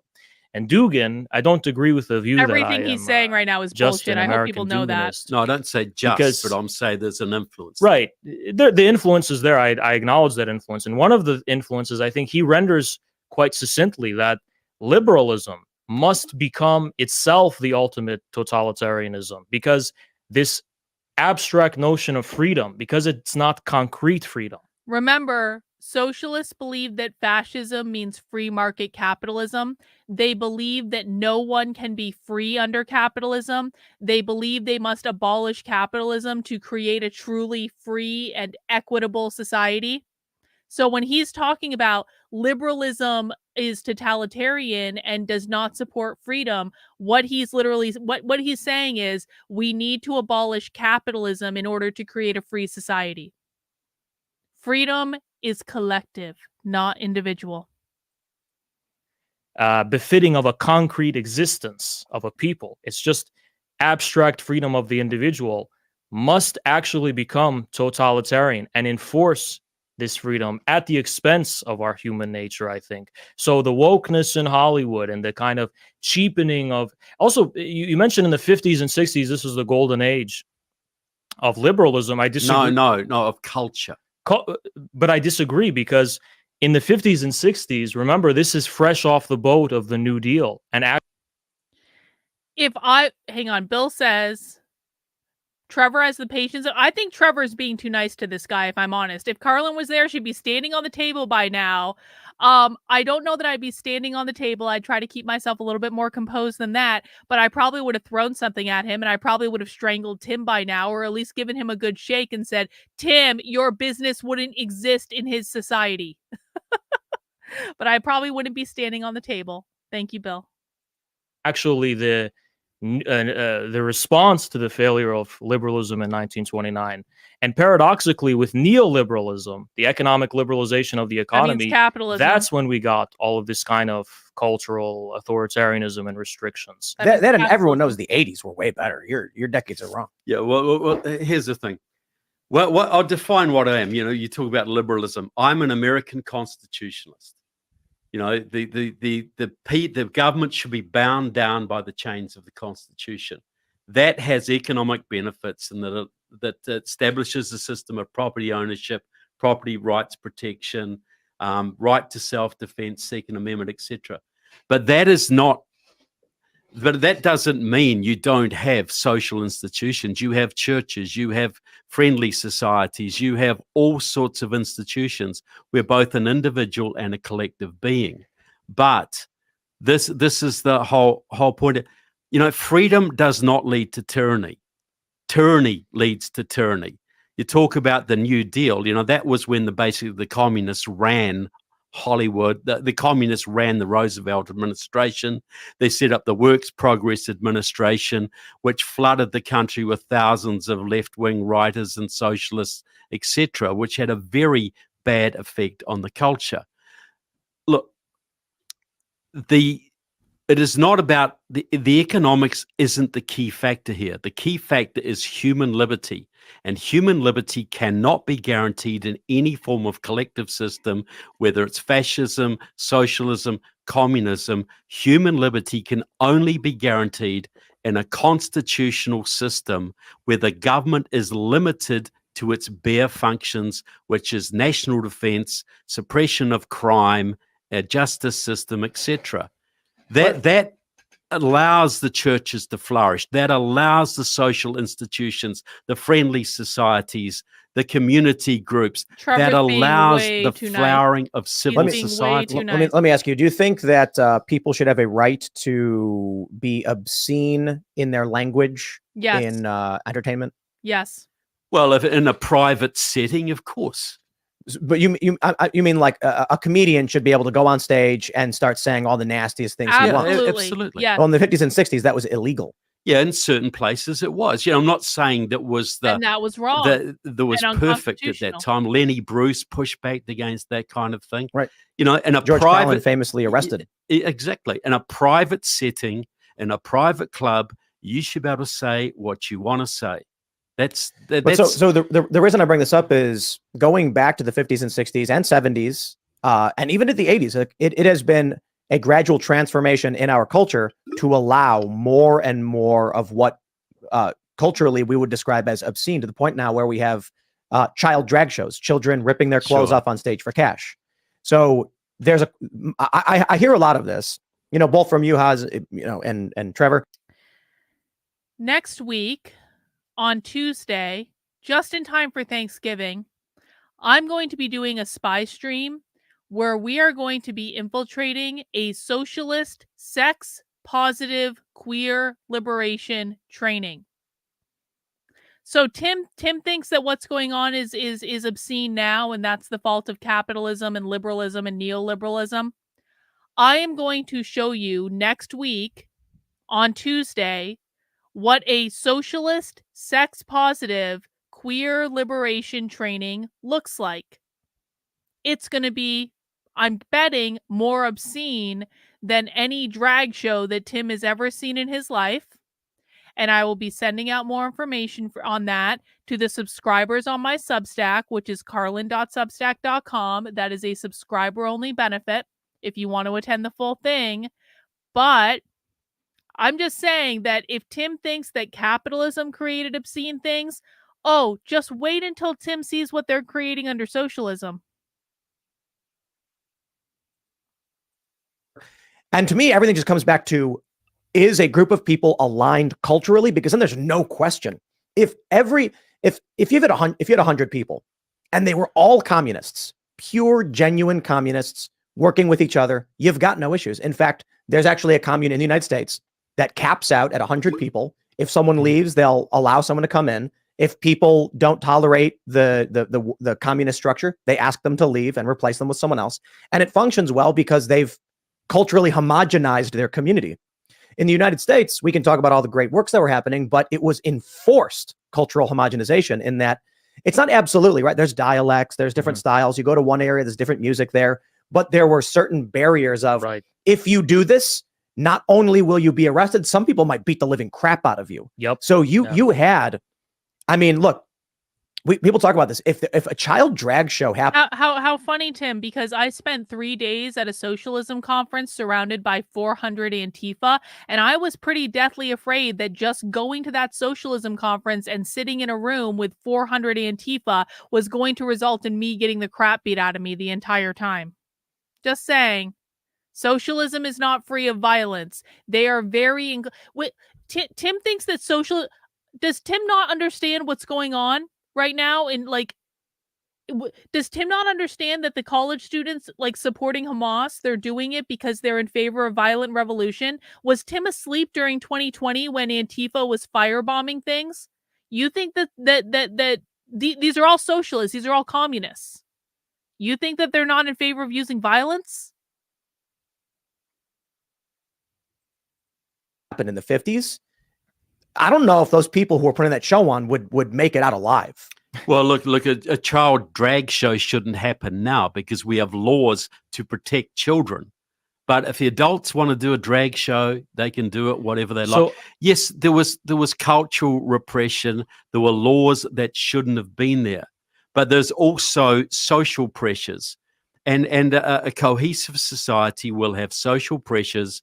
And as Has says, an artist or someone who really is on fire for an idea or an artwork will defy those social pressures, and So- that drives social progress. But when you get legislation, which you did in the Soviet Union, which you do now in China, in China you can be a Christian, but the Bible is actually the communist Bible, right? changed to worship the state, not Jesus. You can do all sorts of things in China as long as it's within the parameters. I'm saying for free individual adults, there should be no legal parameters on their behavior as long as it does not hurt anyone else or endanger the national security of the country. Well, But in a communist system, there is none of that. What do you mean by hurt? Define hurt in a legal sense. Well, you cannot steal, you cannot rape, you cannot defame, tell lies about somebody to damage their reputation. You cannot sell the country's security secrets to a foreign power.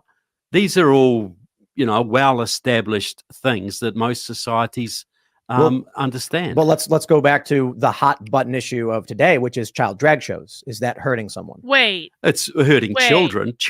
Wait. Tim really thinks the most important problem that we're dealing with right now is child drag shows. I've got a really simple solution to child drag shows. Don't take your kids. Don't take your kids. Don't take them. Now, do I think that drag shows should be specifically targeting kids? No, I don't. Not at all. Not in any way. I think that any parent that takes their kids to drag shows is probably also doing other stupid shit with their children that's going to screw them up. And those parents are going to experience the consequences of those decisions. But you know what the solution is to child drag shows? Don't take your kids. Kino, thank you for the super chat. Tim doesn't have a fucking clue. If he gave a damn, he'd promote your work. He's so full of shit that fence post he's sitting on is so far up his ass. He's just a stick puppet for the state. I mean, I'm just reading the super chat, Kino. I'm just reading the super chat and smiling at the contents of it. I appreciate it. Thank you.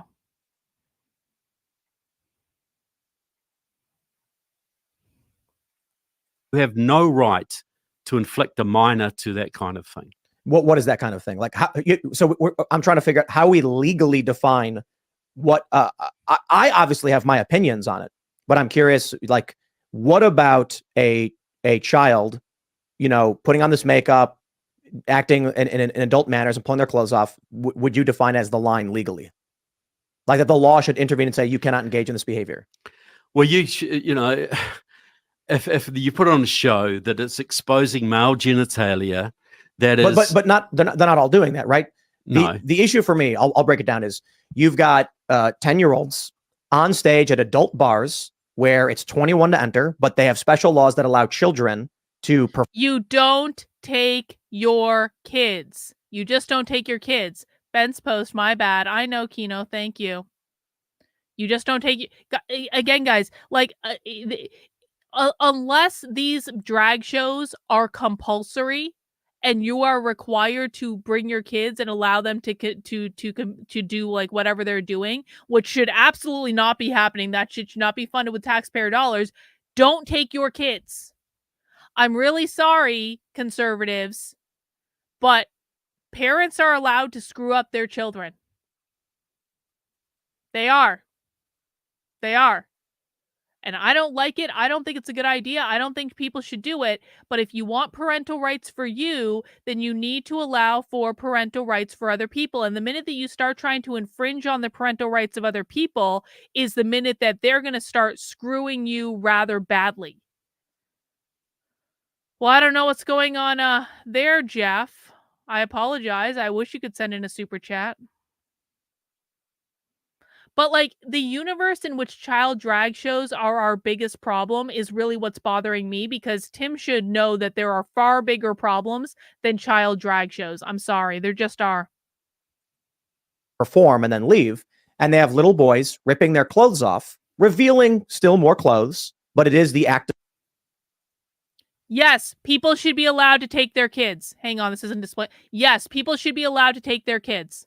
Because if you want parental rights for you, then that means you give parental rights to other people. When you give parental rights to other people to parent their children in the way that they see fit, they're allowed to fuck up their kids, and it's not your fucking business. The minute that you start taking parental rights away from other people is the minute that you will lose parental rights for yourself and your children. So if you want to fuck around because you're really oh so worried about what other people are doing to their kids, you're going to find out. And the finding out in this case will be that your parental rights are taken away, which is exactly the argument that the left uses. That's exactly what they say. They say conservatives don't really believe in parental rights. They only believe in parental rights for them and not for us. And that's why we have to just get rid of the idea entirely, because they don't really believe in parental rights. So if you want your parental rights taken away, you keep going down this path and you see what that gets you. I don't have kids. So if your parental rights get taken away, it doesn't make a lick of difference to me, but it might make a lick of difference to you. And keep in mind, you're not the one in control of the institutions. The left is in control of the institutions. So the left is going to decide what happens, not you. But go ahead. Keep dying on the hill of, we have to protect all the children, even children who are not our own. Parents have a right to fuck up their kids. Parents fuck up their kids every single day. This is not, guys, this is fucking unrealistic. There is not a single human being in the world who got through their entire childhood without being fucked up. Parents fuck up their kids every single effing day. Every single day. Have you looked at your own profile photo, bro? Because you're literally wearing a fucking stalker mask in your profile photo. You're telling me your parents didn't fuck you up? Bullshit. And this is the argument that's really going to get conservatives into trouble, because this is where conservatives say, anything that I don't like is child abuse. Anything that you do with your kids that I don't like is child abuse. If you allow your kids to watch an R-rated movie, that's child abuse. Fine. You guys are the ones that are going to get your kids taken away. You guys are the ones who are going to lose your parental rights because you can't fathom a reality in which you allow parents to raise their children as they see fit without you sticking your fucking nose into their business. God damn it. This is why conservatives lose every single time. Because they can't mind their own goddamn business. For people who say, we just want to be left alone. We just want to be left alone. Why can't you just leave us alone? We just want to be left alone. You are absolutely incapable of minding your own fucking business. Keep your nose out of how other people are parenting their children. It is not your business.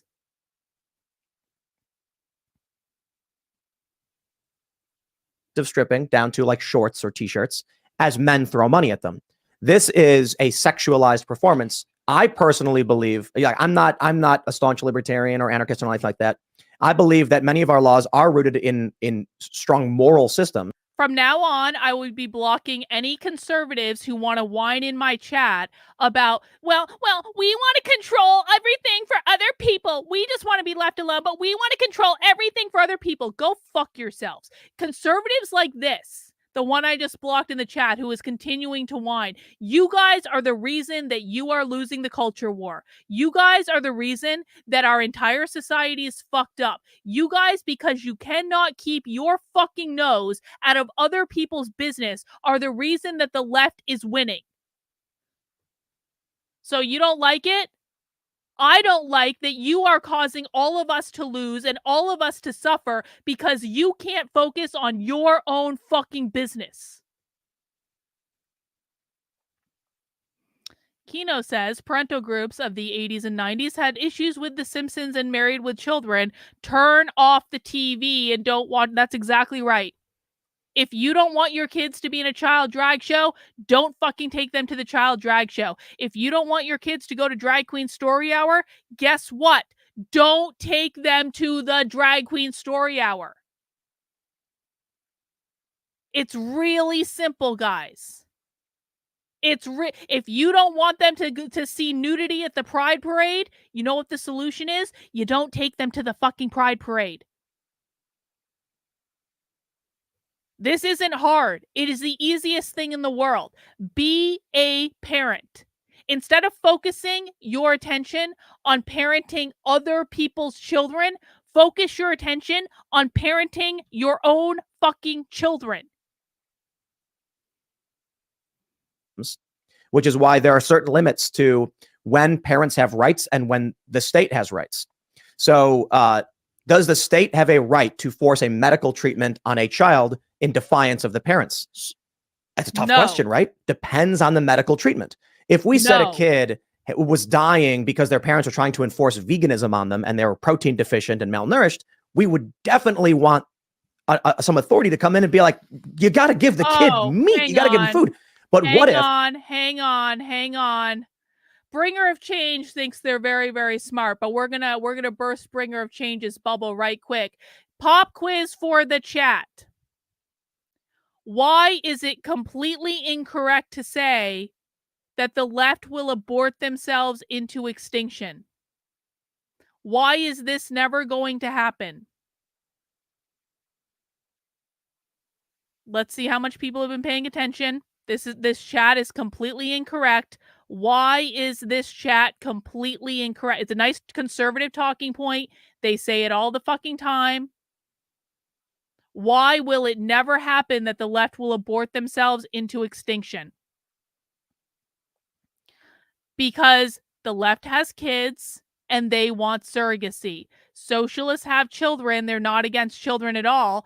They're also taking your kids, conservatives, with the education system. They own the education system. They own the schools. So they don't have to take your kids, or they don't even have to have their own kids. They're going to take your kids because they've captured the schools. Communists control education and will indoctrinate all kids because they control education and will indoctrinate your children. The left has kids of their own. They also want all children to be born via surrogacy in their perfect Marxist utopia. You can watch any of my Abolish the Family streams if you want more information about that.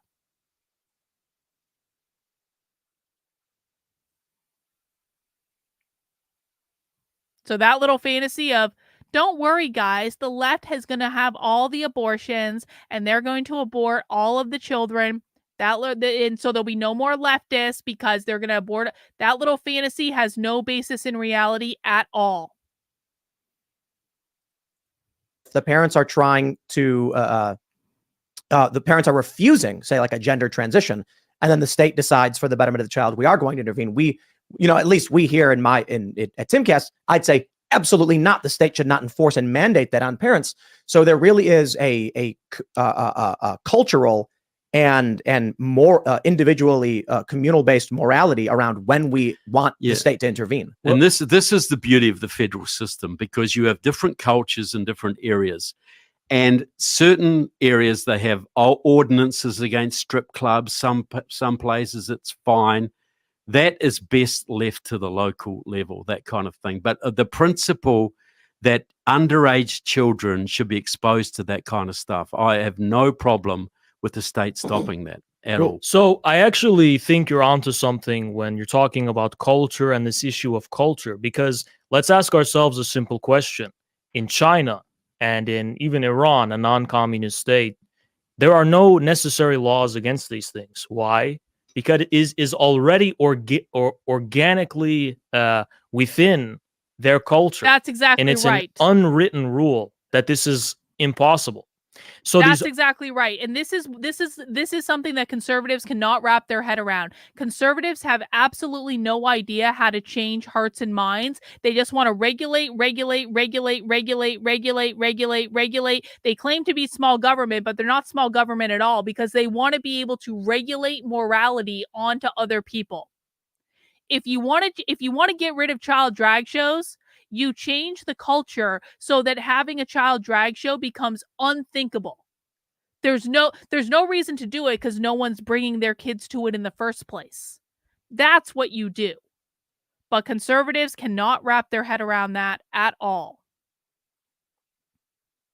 Kino, thank you for the super chat. The argument of I wish my lawn was emo, so I'll cut it myself is null and void when it comes to a communist collective raising children. Wake up. That's exactly right, Kino. That's exactly right.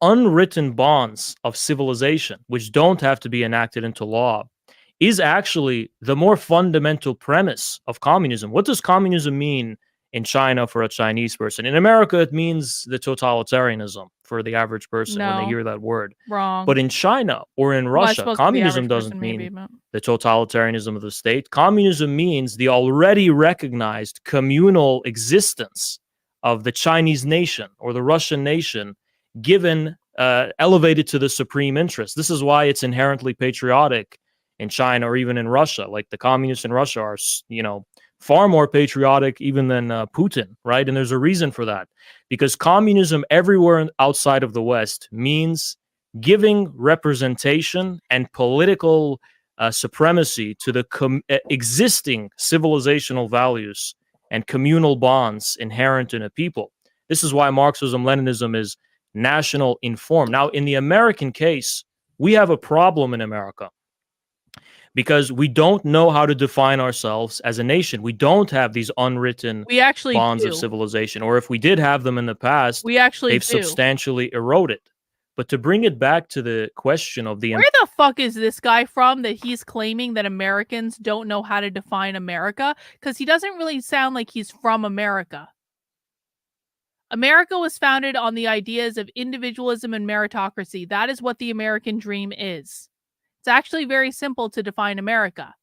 But this guy doesn't sound like he's from here, which might answer the question of why he can't define what America is. Possible ideal of liberalism. Why is that? And I think I would respond to it by saying, because in America, we have seen the total hegemony of cultural liberalism, the view that any collective existence... Bro, I'm going to be very honest. We just corrected you earlier on this point rather emphatically. This is completely untrue. And if you continue to whine in my chat, I'm going to ban you. I don't allow whining in my chat. I've seen way too much whining over the fact that we spanked your ass on this one the first time. And so if you want to keep whining and complaining, you can go somewhere else to do it, but you're not going to do it here. I have 2 rules in my chat, guys. Number 1, don't be a dick. Number 2, no whining. I can do whatever I want, but you're in my house. And so as long as you want to participate in my chat, you will follow my rules. Rottweiler says, I'm like way too fired up. I did not intend to be this pissed off at 2 a.m. I'll tell you that. Rottweiler said, Marxists know how to play the game of think globally, act locally, whereas the right wants federal regulation of morality and loses elections. Exactly. I need to chill out. Okay, everyone can we just take a break, because I actually don't want to be this pissed off at 2 a.m. Can we all just take a break? Take a couple deep breaths. We're only 50 minutes into this. Okay. I'm going to try to tone it down a little bit, but I can't promise that I won't get pissed off again. is false, is not legitimate, and that the real legitimacy is only the whim of the individual. And this is an extension of the liberal ideology to the sphere of culture. So the question of communism in America is not just a question of the economy or policy. It's also a question of acquiring and building a nation. How do we learn how to live with each other and reproduce ourselves as a civilization? This is a fundamental communist question, as much as the question of who owns the land, who owns the banks, and who owns the resources. There's also a question of how do we exist collectively or in an organic way without it having to be enforced. And I think this is the premier American question of the 21st century. America must find a way to exist as a nation, or else the United States will be united no longer. I'm not convinced that it can find a way. And to go back to what you were talking about when you mentioned federalism and, you know, certain rules in certain states, I think that is actually a recipe for disaster. It may be good in a certain sense for a certain amount of time, but ultimately it will lead to chaos. Abortion is a big issue in the United States. It's one of the key wedge issues. And my position as of today is that it is a federal question, whether or not an unborn human being does have constitutional rights. You don't have to agree with me. My point is simply this. If we have two states, we have Oklahoma and Colorado, they border each other. In Oklahoma, abortion is completely illegal. In Colorado, it is completely unrestricted up to the point of birth. A lot of people I talk to, more libertarian and classically liberal, will say this is a good thing. That means if you want those rules, you can go to Colorado and get those rules.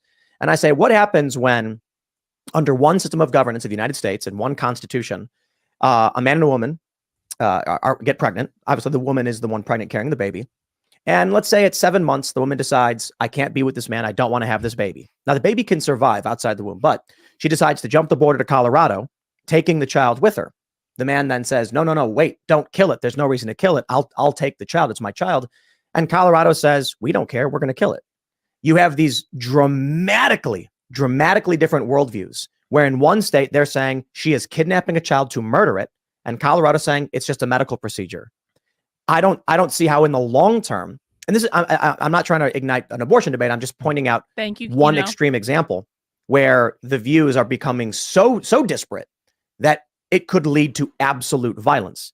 And we saw this with the first civil war. I say the first in the United States, where you had states. Hang on. Tim still hasn't fucking wrapped his head around this.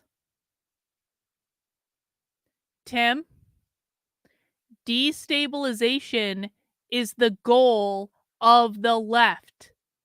The woke left has 4 goals at all times: gain as much power as possible, destabilize the system, attack capitalism, usher in their Marxist utopia. The destabilization piece means they're going to cause problems that cause normal people pain. The riots in 2020, the fiery but mostly peaceful protests are an example of destabilization. Inflation is an example of destabilization. Keeping kids out of school for 2 years and making them wear masks are examples of destabilization. There are an infinite number of examples that we can give of destabilizing things that the left has done. Violence is one of the ways that they are going to destabilize things. Hence, the socialists rushing the DNC the other night. They basically tried to mob the headquarters of the Democratic Party. That's destabilization. They're doing the same thing at the University of Michigan right now. Those are not progressives. Those are socialists that are doing that, and they're doing it to destabilize the system. That is the point of the pro-Hamas protests on college campuses. It is to destabilize the system. So if the only reason that you're saying that we need a federal issue about abortion is to reduce the likelihood of violence, good fucking luck, bro. Because if they don't get violence from the reproductive justice stuff that they're doing, they're going to get violence in an infinite number of other ways, because violence is a feature, it's not a bug. Violence is part of the goal. Violence is part of the destabilization. They never get to the Marxist utopia unless they destabilize the system. I don't fucking know why Tim Pool needs to be told this, not that he's ever going to listen to me anyway, but I don't know why Tim Pool doesn't know this.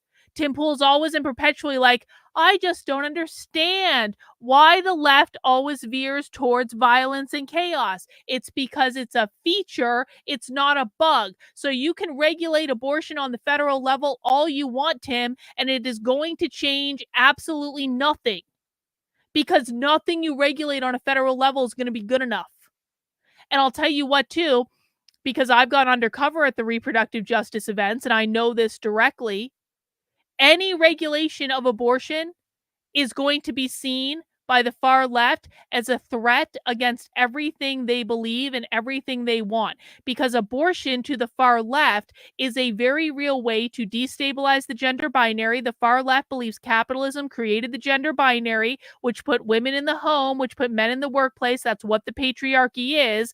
When they put women in the home to raise the nuclear family, which produces the future generation of proletarian workers that are oppressed under capitalism, which means the nuclear family supports capitalism, and that's why they want to abolish the nuclear family, because they can't get rid of capitalism until they abolish the nuclear family. Abortion is an attack on the gender binary, because abortion liberates women from being in the oppressive gender binary that puts them in the house to do the unpaid labor of having and raising the future generation of proletariat worker. Any regulation on abortion at all is going to be directly counter to everything the left wants. Abortion is a very key part of their strategy to destabilize the gender binary, to destabilize the nuclear family, which is all an effort to abolish capitalism, which is why they're doing all these destabilization efforts in the first place, because once they get society good and destabilized, then they're going to move into part 3 of the 4 goals of the woke left, which is to attack capitalism. And then when they're going to do that by saying, look at all these problems in society. You know what caused all these problems? Capitalism, the oppressive force of capitalism. We see them say this all the time. And only when they do that can they say, how about we try Marxism? Do you want to try Marxism? Let's do Marxism. This is all part of the plan. This is all part of the pattern. Why the fuck doesn't Tim Pool know this? Arguing who is or is not a person and guaranteed constitutional rights. And so the Civil War in the United States was not completely just about the civil rights of Black Americans. It was a much, much broader and complicated issue. However, it was obviously slavery, which led to this main issue. Bleeding Kansas, pre-Civil War, 7 years, was a fight over whether or not Kansas would be a slave state or a free state. And the disparate ideologies of the United States were murdering each other in that state. And then the Civil War started, which brought in all the other states. And this was mainly around whether or not Abraham Lincoln was going to abolish slavery. Wait. Why are we giving Nick Fuentes credit in my chat right now? Nick Fuentes isn't here breaking down this shit for Tim. Nick Fuentes may have been right about other things, but he's not here right now. No credit for Nick Fuentes in my chat when he's not on my chat to receive it. Or suspend the expansion of slavery. Then when Abraham Lincoln, of course, rallies troops and conscription and, makes people go quell the rebellion, it causes many other states to break apart. So you get my general point here. I think, what I would say is that one of the things Marxism, I think, is useful for is identifying that there may be a deeper cause. You want to know something funny about this? Do you guys know that stream I did the late night Nashville shooter stream where I did my how to speak socialist presentation on like a late night stream when I was talking about the Nashville manifesto? Do you guys remember this stream from like a week and a half ago or so? I am almost positive Nick Fuentes was watching that stream. And the reason that I say that I think that Nick Fuentes was watching that stream is that stream ended at like 1:37 a.m. my time.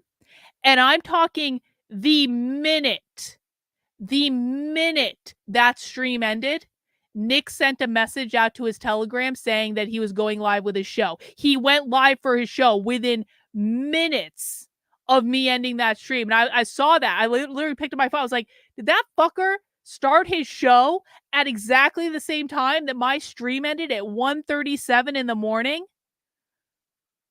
And then I asked Joshua about it.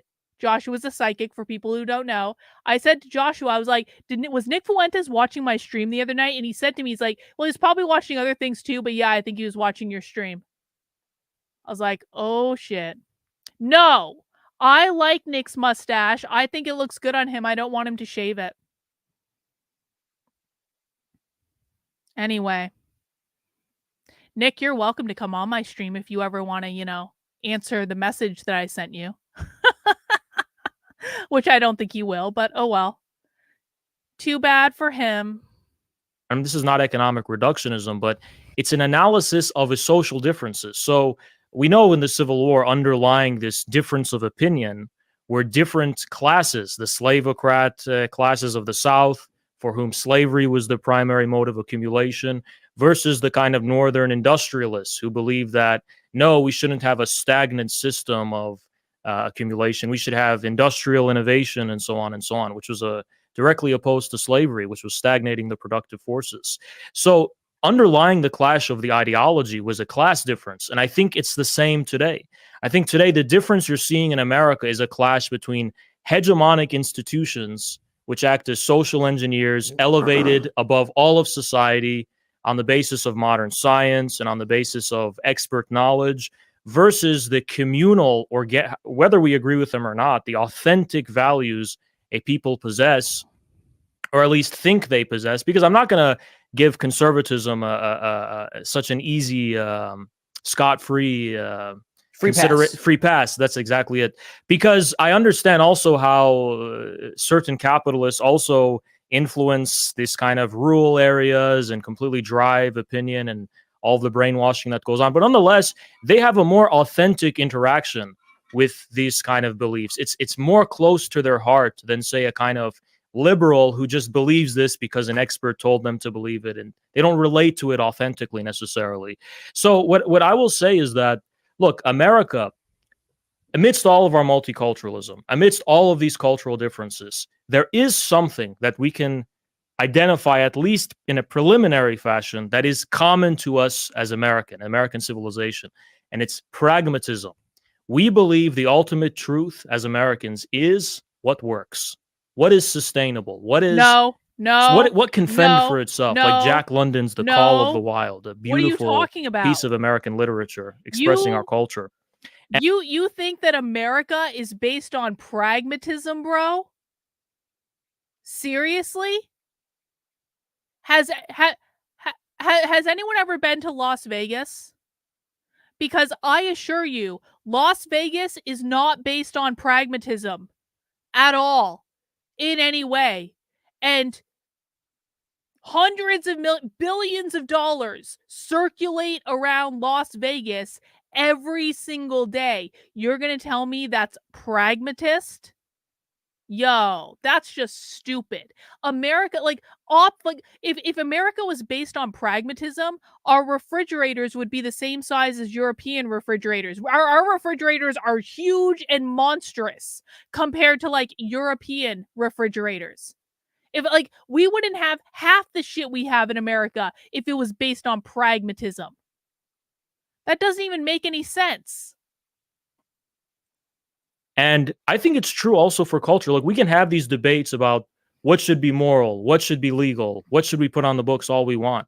But at the end of the day, what matters is what's going to work. What's going to be compatible with a genuine collective human existence. And when I say that, I mean the ability for human beings literally to reproduce an existence, not only biologically, that's also very important. Like, people need to be able to feel like, they want to have kids and raise families and have family values, but also something that's not going to drive people to want to kill themselves and have a moral crisis where they get into drugs and fentanyl.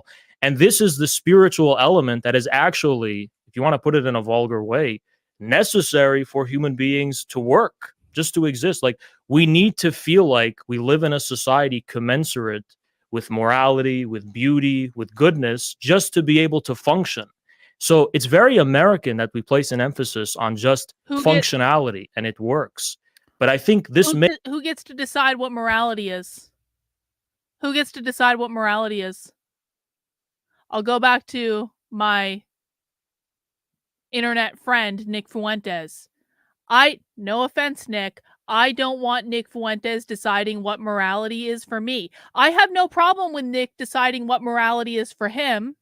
His morality means being an incel and, being Catholic and doing what he does, and that's fine. I have absolutely no issue with him doing that. He gets to decide what morality is for him. For me, I'm really glad that I had sex in college. I had a metric ton of sex in my 20s before I was married. I don't regret any of it. I had a great time. And you know what? If you want to be an incel and you want to be celibate and you want to save yourself until marriage, you do you, bro. I respect the decision. I really do. It takes a lot of self-control to do it, but I don't want to do it. And I don't want to enforce my morality on you. I'm not going to force you to have sex if you don't want to, and I don't want you to force your morality on me. So who decides? Who decides what morality is?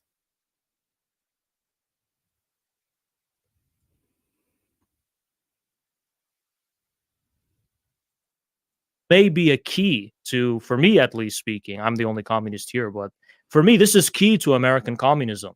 Understanding the pragmatism as a kind of basis. So really what it comes down to in all of these arguments is a cohesive culture where people agree with each other. No, well, no. No, look. Good luck, bro. We have a salute system you. that works when it's used, and that's the American Constitution, division of powers. And you're right that federalism creates problems, and you have cases in Texas. A mother will take her transitioning boy to California because she can't transition him, and you can't transition him in Texas. But if you have a centralized unitary state, whichever faction gets into power can enforce their dictates on the whole country. Well, of course, unless everyone had the same moral beliefs. And we don't all have the same moral compass. You know, there is a unifying culture in America that's getting increasingly shattered right now because you have a big polarization going on. And I'd say that is driven almost exclusively by the left. You know, this is, you talk before. So Haz is apparently Lebanese, which means that I'm sorry. I don't listen, man. My husband's from Ukraine. I love him dearly. My husband did not grow up in America. And in the same way that I would not want my my husband to be the definer of the American dream, even though I think he would actually do a pretty good job because he didn't grow up here. He didn't grow up in this culture. It's not his culture. He literally grew up in the USSR. I don't want him defining culture. I don't want some Lebanese comedian who thinks there's such a thing as MAGA communism defining what it is to be an American. I'm sorry. I just don't want that. I mean, maybe this is like crazy talk, but I think that America should be, oh God, I'm about to fucking sound like Nick Fuentes. I think that America should be defined by Americans. Before about, the communists in America. Well, look, parties like the Communist Party USA, Democratic Socialist America, they have had a major impact in infiltrating the universities, infiltrating the Democratic Party, driving their policies, whether it's socialized healthcare, whether it's transgenderism, whether it's wokeism, gutting the military, making America no longer energy independent. You know, you got a Marxist right now who's Secretary of the Interior, Deb Haaland, and she is cutting every energy lease she possibly can in this country. You've got a Secretary of Energy, another Marxist, Jennifer Granholm, who wants to make all US military vehicles electric by 2030. You've got another Marxist, Julie Su, who's Secretary of Labor, All who is helping destabilization. Chinese-driven This is strike all wave that we have destabilization. seen in the United Auto Workers Union, in the almost put UPS out on strike. These are driven by the Chinese, just like Black Lives Matter was driven by China. So we have this massive Marxist infiltration of our institutions, which is fracturing the country, destroying that cohesiveness for a reason. They want a revolution here. Right. But that seems more like our destabilizing. nation's being attacked with disruptive, chaotic ideas instead of someone's trying to build something, right? Well, Like, yeah, if- look, and this is Tim. Yes, Tim. Exactly. Our nation is being attacked with destructive, chaotic ideas. You're so close, Tim. You're like right there. the key point that Haas is talking about. You got this, they talk about the unifying communism in China, or say, and I still think Russia is, as you say, Haas, has still got communist forms there. When the communists are in control, they want to unify the country. They want family values. They want to unify. They're patriotic, but they spread the disruptive side of communism here. Just like China will execute drug dealers, but they kill Americans with fentanyl every day because their goal is to destroy America and keep their country together. Russia will clamp down on gays and transgenders, but their communist friends spread it here because the goal is to destroy us, to take us over while preserving themselves. This is the whole crux of the argument. Communism is patriotic when it's in control. When it's not in control, it's completely unpatriotic because its goal is to destroy the existing social order so they can then establish their order. So I completely disagree, just because of, I think, part of is practical experience on my part, what you say about DSA and CPUSA, and also my understanding of history. You say just so we're clear, for those who don't know, the Democratic Socialists of America are not actually the ones that are in control of the institutions. The Democratic Socialists of America are like champagne socialists. They're like the real socialists, the ones, the intellectuals, the academics. They don't really mess around with the Democratic Socialists of America. It's not like there's no overlap, but it's like very little overlap. And so the Democratic socialists. Okay, so here is the political spectrum. You have independents, and then you have moderate Democrats, and then you have progressives, and then you have Democratic Socialists of America, and then way over here, you have, which you can't see my hand on the screen, but way over there, you have the real far left, the real socialists, the intellectuals, the academics, the authors, the publishers, the ones that are pushing critical race theory into schools, the ones that are pushing gender ideology. All of that is coming from the farthest of the far left, which is not the Democratic Socialists of America. The Communist Party doesn't actually really have that much power. There aren't that really many people involved in it. Where the real thing is coming from on the socialist left is from a decentralized network of academics, intellectuals, authors that are all publishing, that are all teaching classes all the time, that are holding conferences all the time, that are in academic roles in universities, that are training teachers, that are in teacher roles in K through 12 schools. That's where all of this is coming from. Say that it's the communists who have infiltrated the system, but all evidence and experience on my part shows me the opposite is true. It's the system that has infiltrated the communists. So during the 1940s, for example, there was a 50,000 member strong CPUSA, maximally, according to some historians, 300 of which were Soviet agents of some kind. Now, keep in mind, after the invasion of Hungary in 1956, where there was widespread disillusion with the Soviets ceased to have ideologically motivated agents. They would just bribe people, basically, with money, right? But at this point, fast forwarded decades later, of an 8,500 strong CPUSA, 1,500 of them are FBI informants. So the CPUSA itself has been infiltrated. The institutions, the academic institutions, because remember, I don't mean to be too much of a Marxist, but I also think it's common sense. What makes more sense? Just an ideology being the octopus that is driving all of this, or money? Who funds these institutions? Who funded the destructive cultural left, as you describe it? It was the Jews. CIA through Rockefeller Ford Foundation money, the Institute for Social Research, the Frankfurt School, that was funded by the CIA specifically. And this is where I disagree with you. It's not that China and Russia are disrupting our culture with this stuff. We are doing it to them. We are spreading cultural color revolutions to disrupt traditional societies all across the world. We're not only doing it against the communists in China and Russia, because who funds the LGBT movement in Russia? It's not communists, it's us. We do it, right? We also do it in Europe to our supposed allies, Hungary, and all of our NGOs and interest groups. I thought the Groupers would like that interjection. Yeah, you're welcome. Nick was right. Whatever. Okay. We're the ones spreading wokeism globally. We're doing it through the oligarchical capitalist class. And let me tell you something, as someone with some experience in this regard, I am a devoted communist who does want a communist power. It's like, as Marx says, the communists disdain to conceal their aims, right? So as do I. You cannot keep an operation going without a steady flow of income, money, and revenue.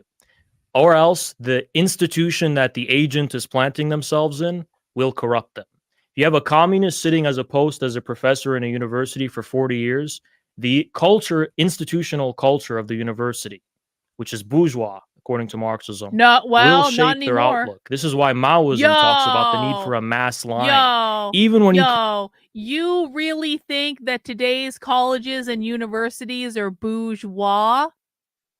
I want to challenge everyone to do this right now. If you went to college, go to your college's website and search for the term queer and just see what comes up. This is a fun little exercise. If you didn't go to college, pick out any college, maybe like a taxpayer-funded college in whatever state you live in, go to their website and search for the term queer. Queer is against the norm. Queer theory is a far left political ideology that is about destabilizing the system. It is about pushing back against anything that is considered normal and making society abnormal. So if you're telling me that colleges and universities are the home of the bourgeois, then there really wouldn't be that many references to queer on the college and university's websites. But I promise you, for anyone that's actually doing this exercise, they're coming up with hundreds, thousands of pages on their university website that are all related to something related to queer, which is a far left political ideology, which is exactly offensive, Saint. Queer means against the norms of society. That's exactly right.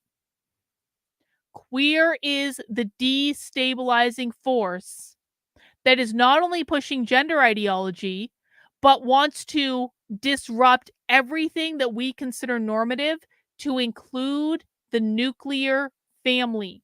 Queer theory is a direct attack on the nuclear family, which the far left believes that they need to destroy in order to abolish capitalism, because they believe that the nuclear family upholds capitalism by creating the future generation of capitalist worker. That's called social reproduction theory.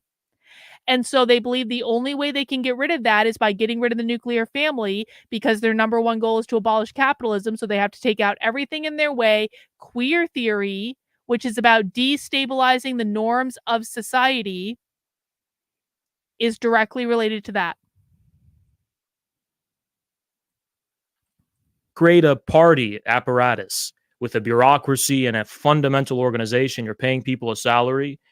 Mao innovated the necessity that you need to actually break out of that bubble, that institutional bubble, go down to the people, rural people, the country, and hear the opposite perspective. So just to humble. Hang on, I am not reading this out loud because it will instantly result in my demonetization, but this is not true necessarily. This is a conservative talking point. This is not a left-wing talking point. Now,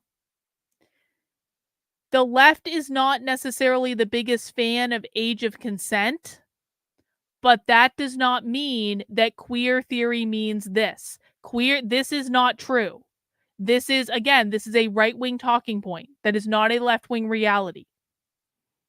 We're nuanced here. We don't show conservative talking points. Yourself, right? Because institutions corrupt people. So I completely disagree that communists have infiltrated the institutions. To me, it seems more clear that the institutions funded, financed, and created by the oligarchical capitalist class have corrupted the communists. That is the stupidest thing this guy said yet. That's the foundations, the Ford Foundation, Rockefeller Foundation, were infiltrated by the communists starting back in the 30s, even the 1920s. All of those institutions are promoting communist left-wing causes. The Biden administration is chock full of communists. That is why they are spreading this wokeism around the world. That is why they're doing this. But so we are the FBI, which used to attack communists, is now basically working for them. This attack on Maga that they're involved in, this is because they're driven by leftists. Well, Comey talked about his communist background. Brennan talked about voting, the head of the CIA, talked about voting for Gus Hall. The communist movement, the socialist movement, has massively infiltrated almost every major American institution. True. And this is the cause of the wokeism. True. This is the cause of the chaotic American foreign policy, because we are being used to destroy ourselves and our allies, and that is being directed from China and still to some degree from Russia. You're saying that wokeness is not communism. No. And that's why you have MAGA communism.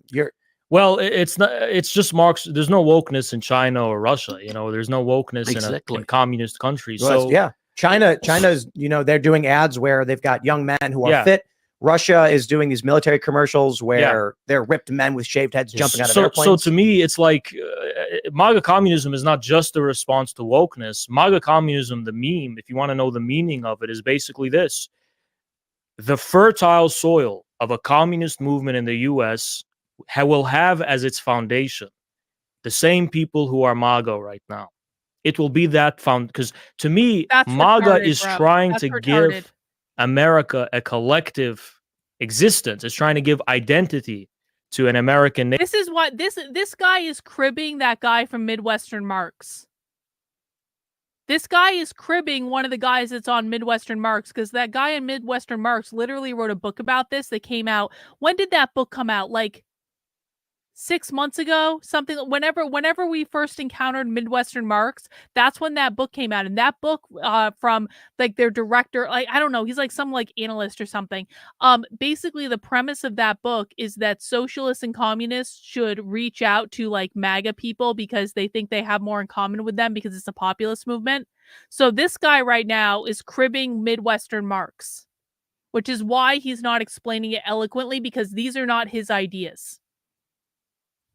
I don't mean, it's just white people. I mean, it is outside of the institutional hegemony, at least to an extent. But let's pause. So just so you guys know, I don't think we're going to go much longer. We're only about an hour into this. I'm starting to get tired. We're going to go a little bit longer, but it is 2:30 in the morning, and I don't want to yell at 2:30 in the morning. I didn't think I was going to be this fired up. I thought this was going to be a nice, easy, relaxing stream. No. So we'll go a little bit longer, but probably not too much longer. Do you oppose what we would describe as like the woke left? Yes. The Palestinian LGBT flag. What do you think of that? Look, that's communism. Here's the socialism. Thing, right? I don't hate LGBT people. That's queer Marxism. I think there has been a great deal of confusion, a breakdown of the family, a rise of enmity. People are channeling their feelings in destructive ways. So I want what's best for these LGBT people. I want them to be able to find peace with what they're struggling with.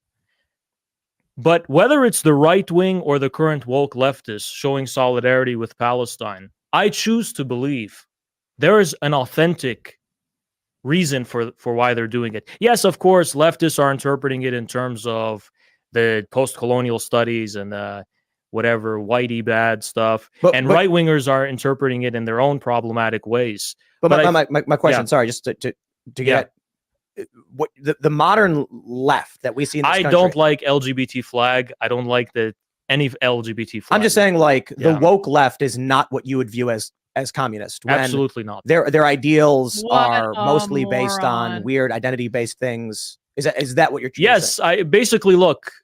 There is an entire book called Transgender Marxism, bro. I started my career trying to reinvigorate the CPUSA using modern media technology. And I have run up against the obstacle of the Ukraine censors. I've run up against the obstacle of censorship on all these other issues. I have never run up I've never run into a more profound obstacle in my career than what the CPUSA has done to me.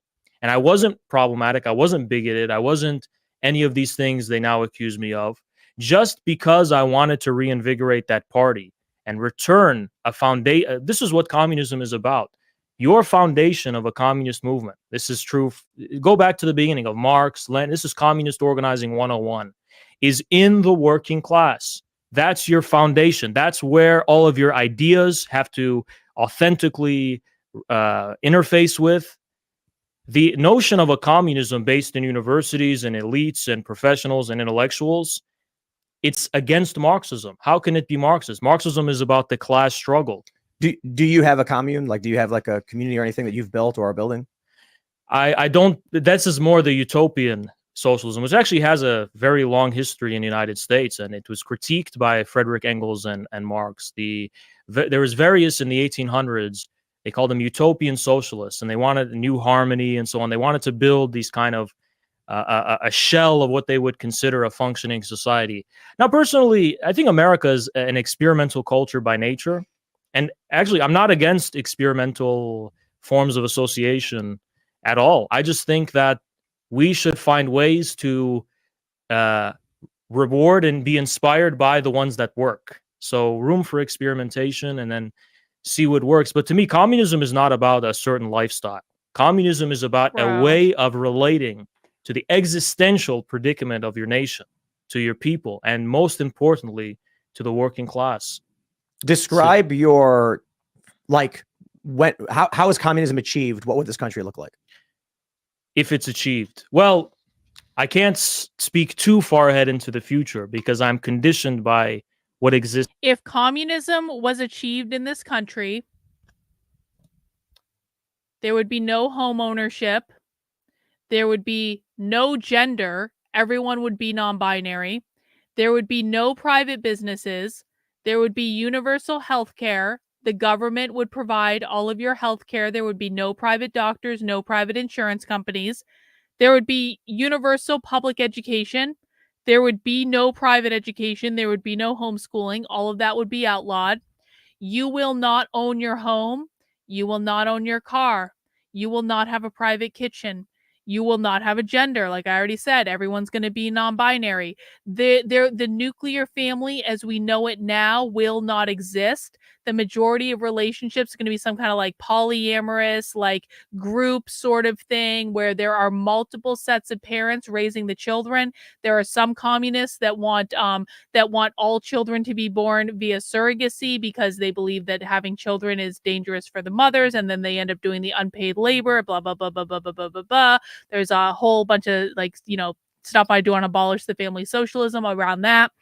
But those are the big points, is there will be no private property. There will be no private business. There will be no private or homeschool education. There will be no private health care. Everything you need will be provided by the government, and the government will decide what you do and do not need, and you don't really get a say in it. By the way, they're going to assign your job. You don't get a say in what job you have. If you don't want to do it and you don't show up to work, you don't eat, because the government is also providing you with all of your food in the communal kitchen, which is not in your private home, because they've gotten rid of the need to have private kitchens in homes, and they literally do talk about this in their trainings. And now the food is being provided in the communal kitchen where you go every day to get your rations. That is what the communist future looks like. And as Mountain Goddess says, individuality is taken away. You are part of the collective. You are part of the Borg. This now. Again, I'm a pragmatist and materialist. But if I had to guess, I think a communist America would embark on a very heavy emphasis on the building of large infrastructure, industry, and most importantly, rapid acceleration of the productive forces, ushering in a fourth industrial revolution much faster than we currently are doing He's now. not So telling this you the would state be, it owns would have to be a everything. cultural thing. It would have to be, everybody agrees, we're all gonna, like, No. like the space project, right? No. Like all America was super unified and we loved Before- the space race. Yes, if you understand Antonio Gramsci, No, that's not what it would be like at all. Would communism mean you would own nothing and be happy like the WEF? Well, yeah, but it's very important to understand that the WEF are not the primary ones driving the Cultural Revolution in the United States. In fact, the people who are driving the Cultural Revolution in the United States hate the WEF. Now, it's not that they don't have some overlap in their overarching vision, but the WEF are globalists. It's a different thing. And the people that are driving the Cultural Revolution in the United States are not, they're two completely different groups. But there is some intention behind it that is similar, but these two groups don't get along. They're going to be vying for power at some point.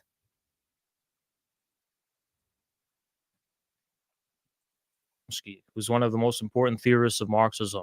Before political power can be achieved, some kind of cultural foundation of communism, of communist hegemony, must be built. And But that's happening in most schools people right confuse now. Gramsci for the phrase "the long march through the institutions." That doesn't come from Gramsci. It comes from a West Rudy Dushka. Rudy Dushka, right, who was a dissident in East Germany, who opposed the actually existing socialist system and fled to West Germany and Doesn't kind of really became matter a where new the phrase leftist, came from. third What matters worldist, and is so what on. they did. So, no, Gramsci believed that you build a foundation of cultural hegemony by having a foundation in the working class, building In the institutions schools. that The are funded schools. by the working class The schools collectively, are that doing are that. upheld by them, that are maintained and reproduced by the working class. How does the working class determine what to fund? Organization. You create organizations. First of all, you The create perhaps government. businesses. Today, there's a ton of possibilities. I mean, even having a YouTube show that you can garner millions and millions of viewers of working class people, that's a form of communist capital you can build. You can have No. businesses, Well, Wrong. that's not communist. cooperatives. That's private venture.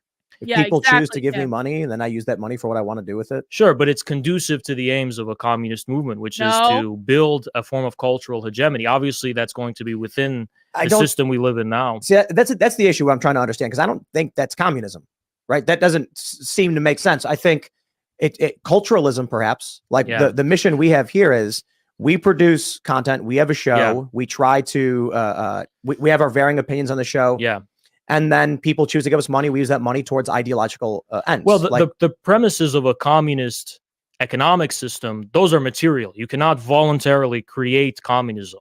The prediction of Exactly. Marx and Engels and of Marxism in Exactly. general. You cannot voluntarily create communism because communism goes against individuality, and which is the very basis of who human beings are. You cannot voluntarily create communism. Is that according to historical and material laws, the capitalist mode of production, within the seeds of capitalist production itself, lies a transition into socialism and communism. And I think they've been vindicated, actually, because another view I have is that technically, I like to use terms that people understand. So when I say we live in capitalism, it's just I'm referring to an institution. But technically speaking, I don't think we actually live in a capitalist mode of production anymore. I think I agree. we've gotten rid of commodity money. According to Marxism, that's central to This is one of the stupidest things that's ever happened. The definition of capitalism, the functional definition of capitalism to the far left, has nothing to do with what these two are about to talk about when it comes to capitalism. The functional definition of capitalism for the far left is private property. That's what defines capitalism. Private property. So you can have all the conversations that you want about crony capitalism and corruption and all this other bullshit, and it doesn't make a difference at all. And the reason this asshole is provoking this discussion is because he knows that as soon as he gets Tim Pool headed down the road of capitalism is corrupt, crony capitalism is awful, yada, yada, yada, yada, yada, he has completely distracted Tim Pool from how he actually defines capitalism, which is private property. I understand that the capitalist system we have is not true free market capitalism and it's not perfect, but you know what I really like and what I want to protect at all cost? Private property, because that is what they are trying to abolish when they're saying they're going to abolish capitalism.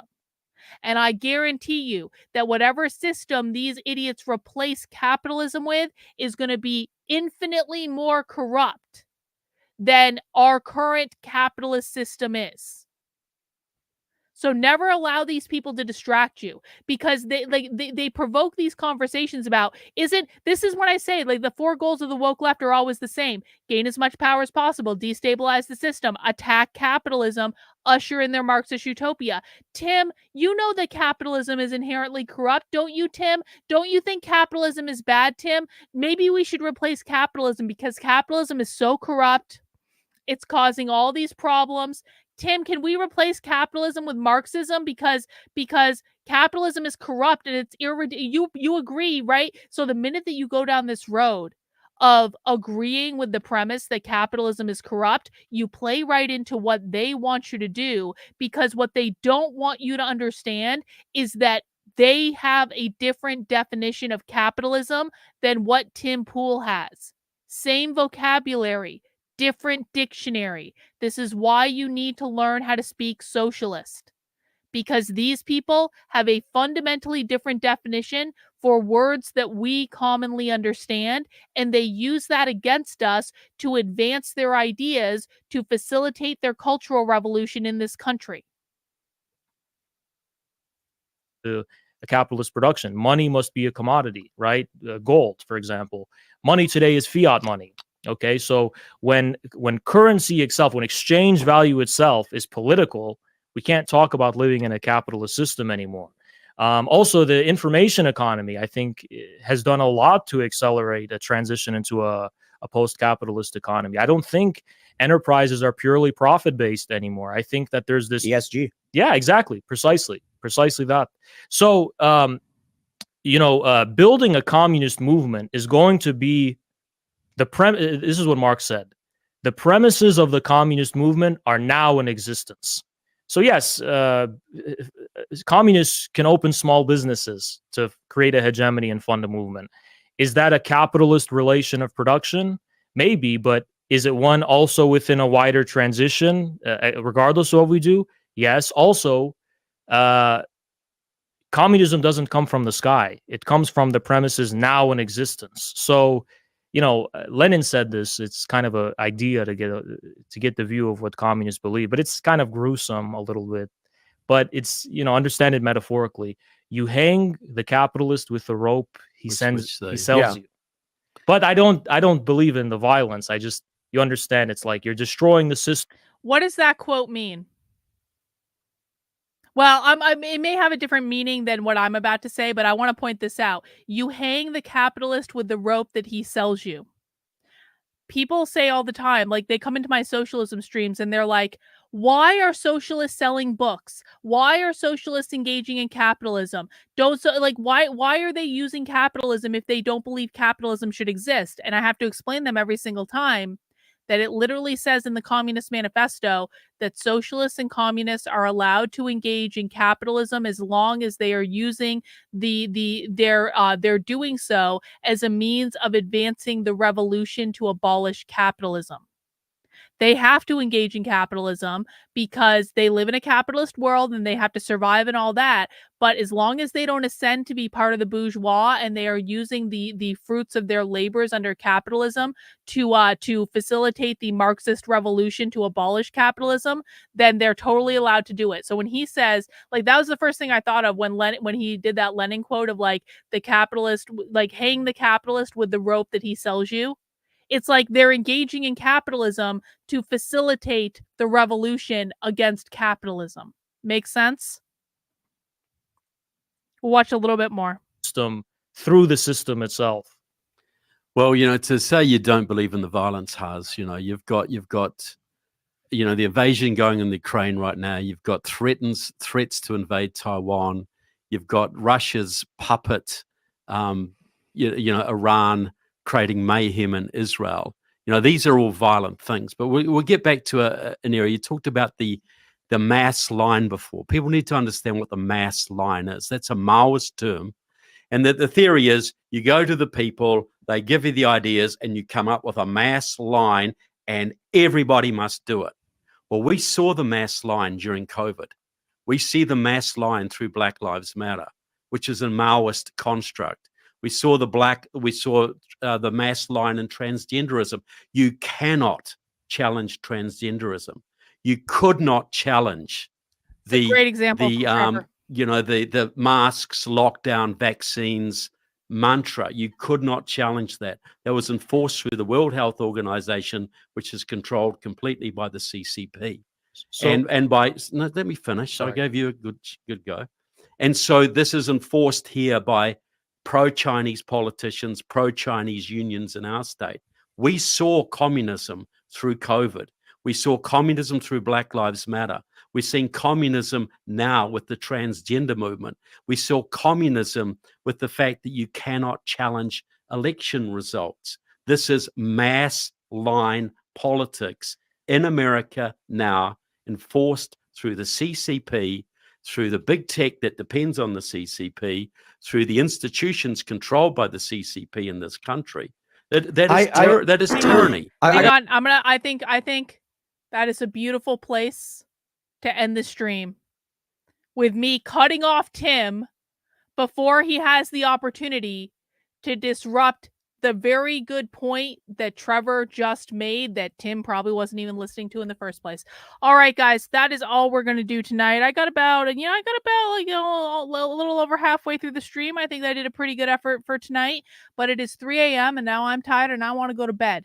So I will see you guys at 6 p.m. because we are doing the second half of the Women's Socialism Conference, and it's going to be great. The first half was awesome. We watched it last week.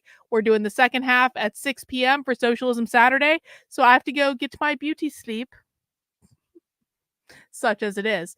And I will see you guys later. Take care. Thanks for hanging out. We'll see you soon. Bye.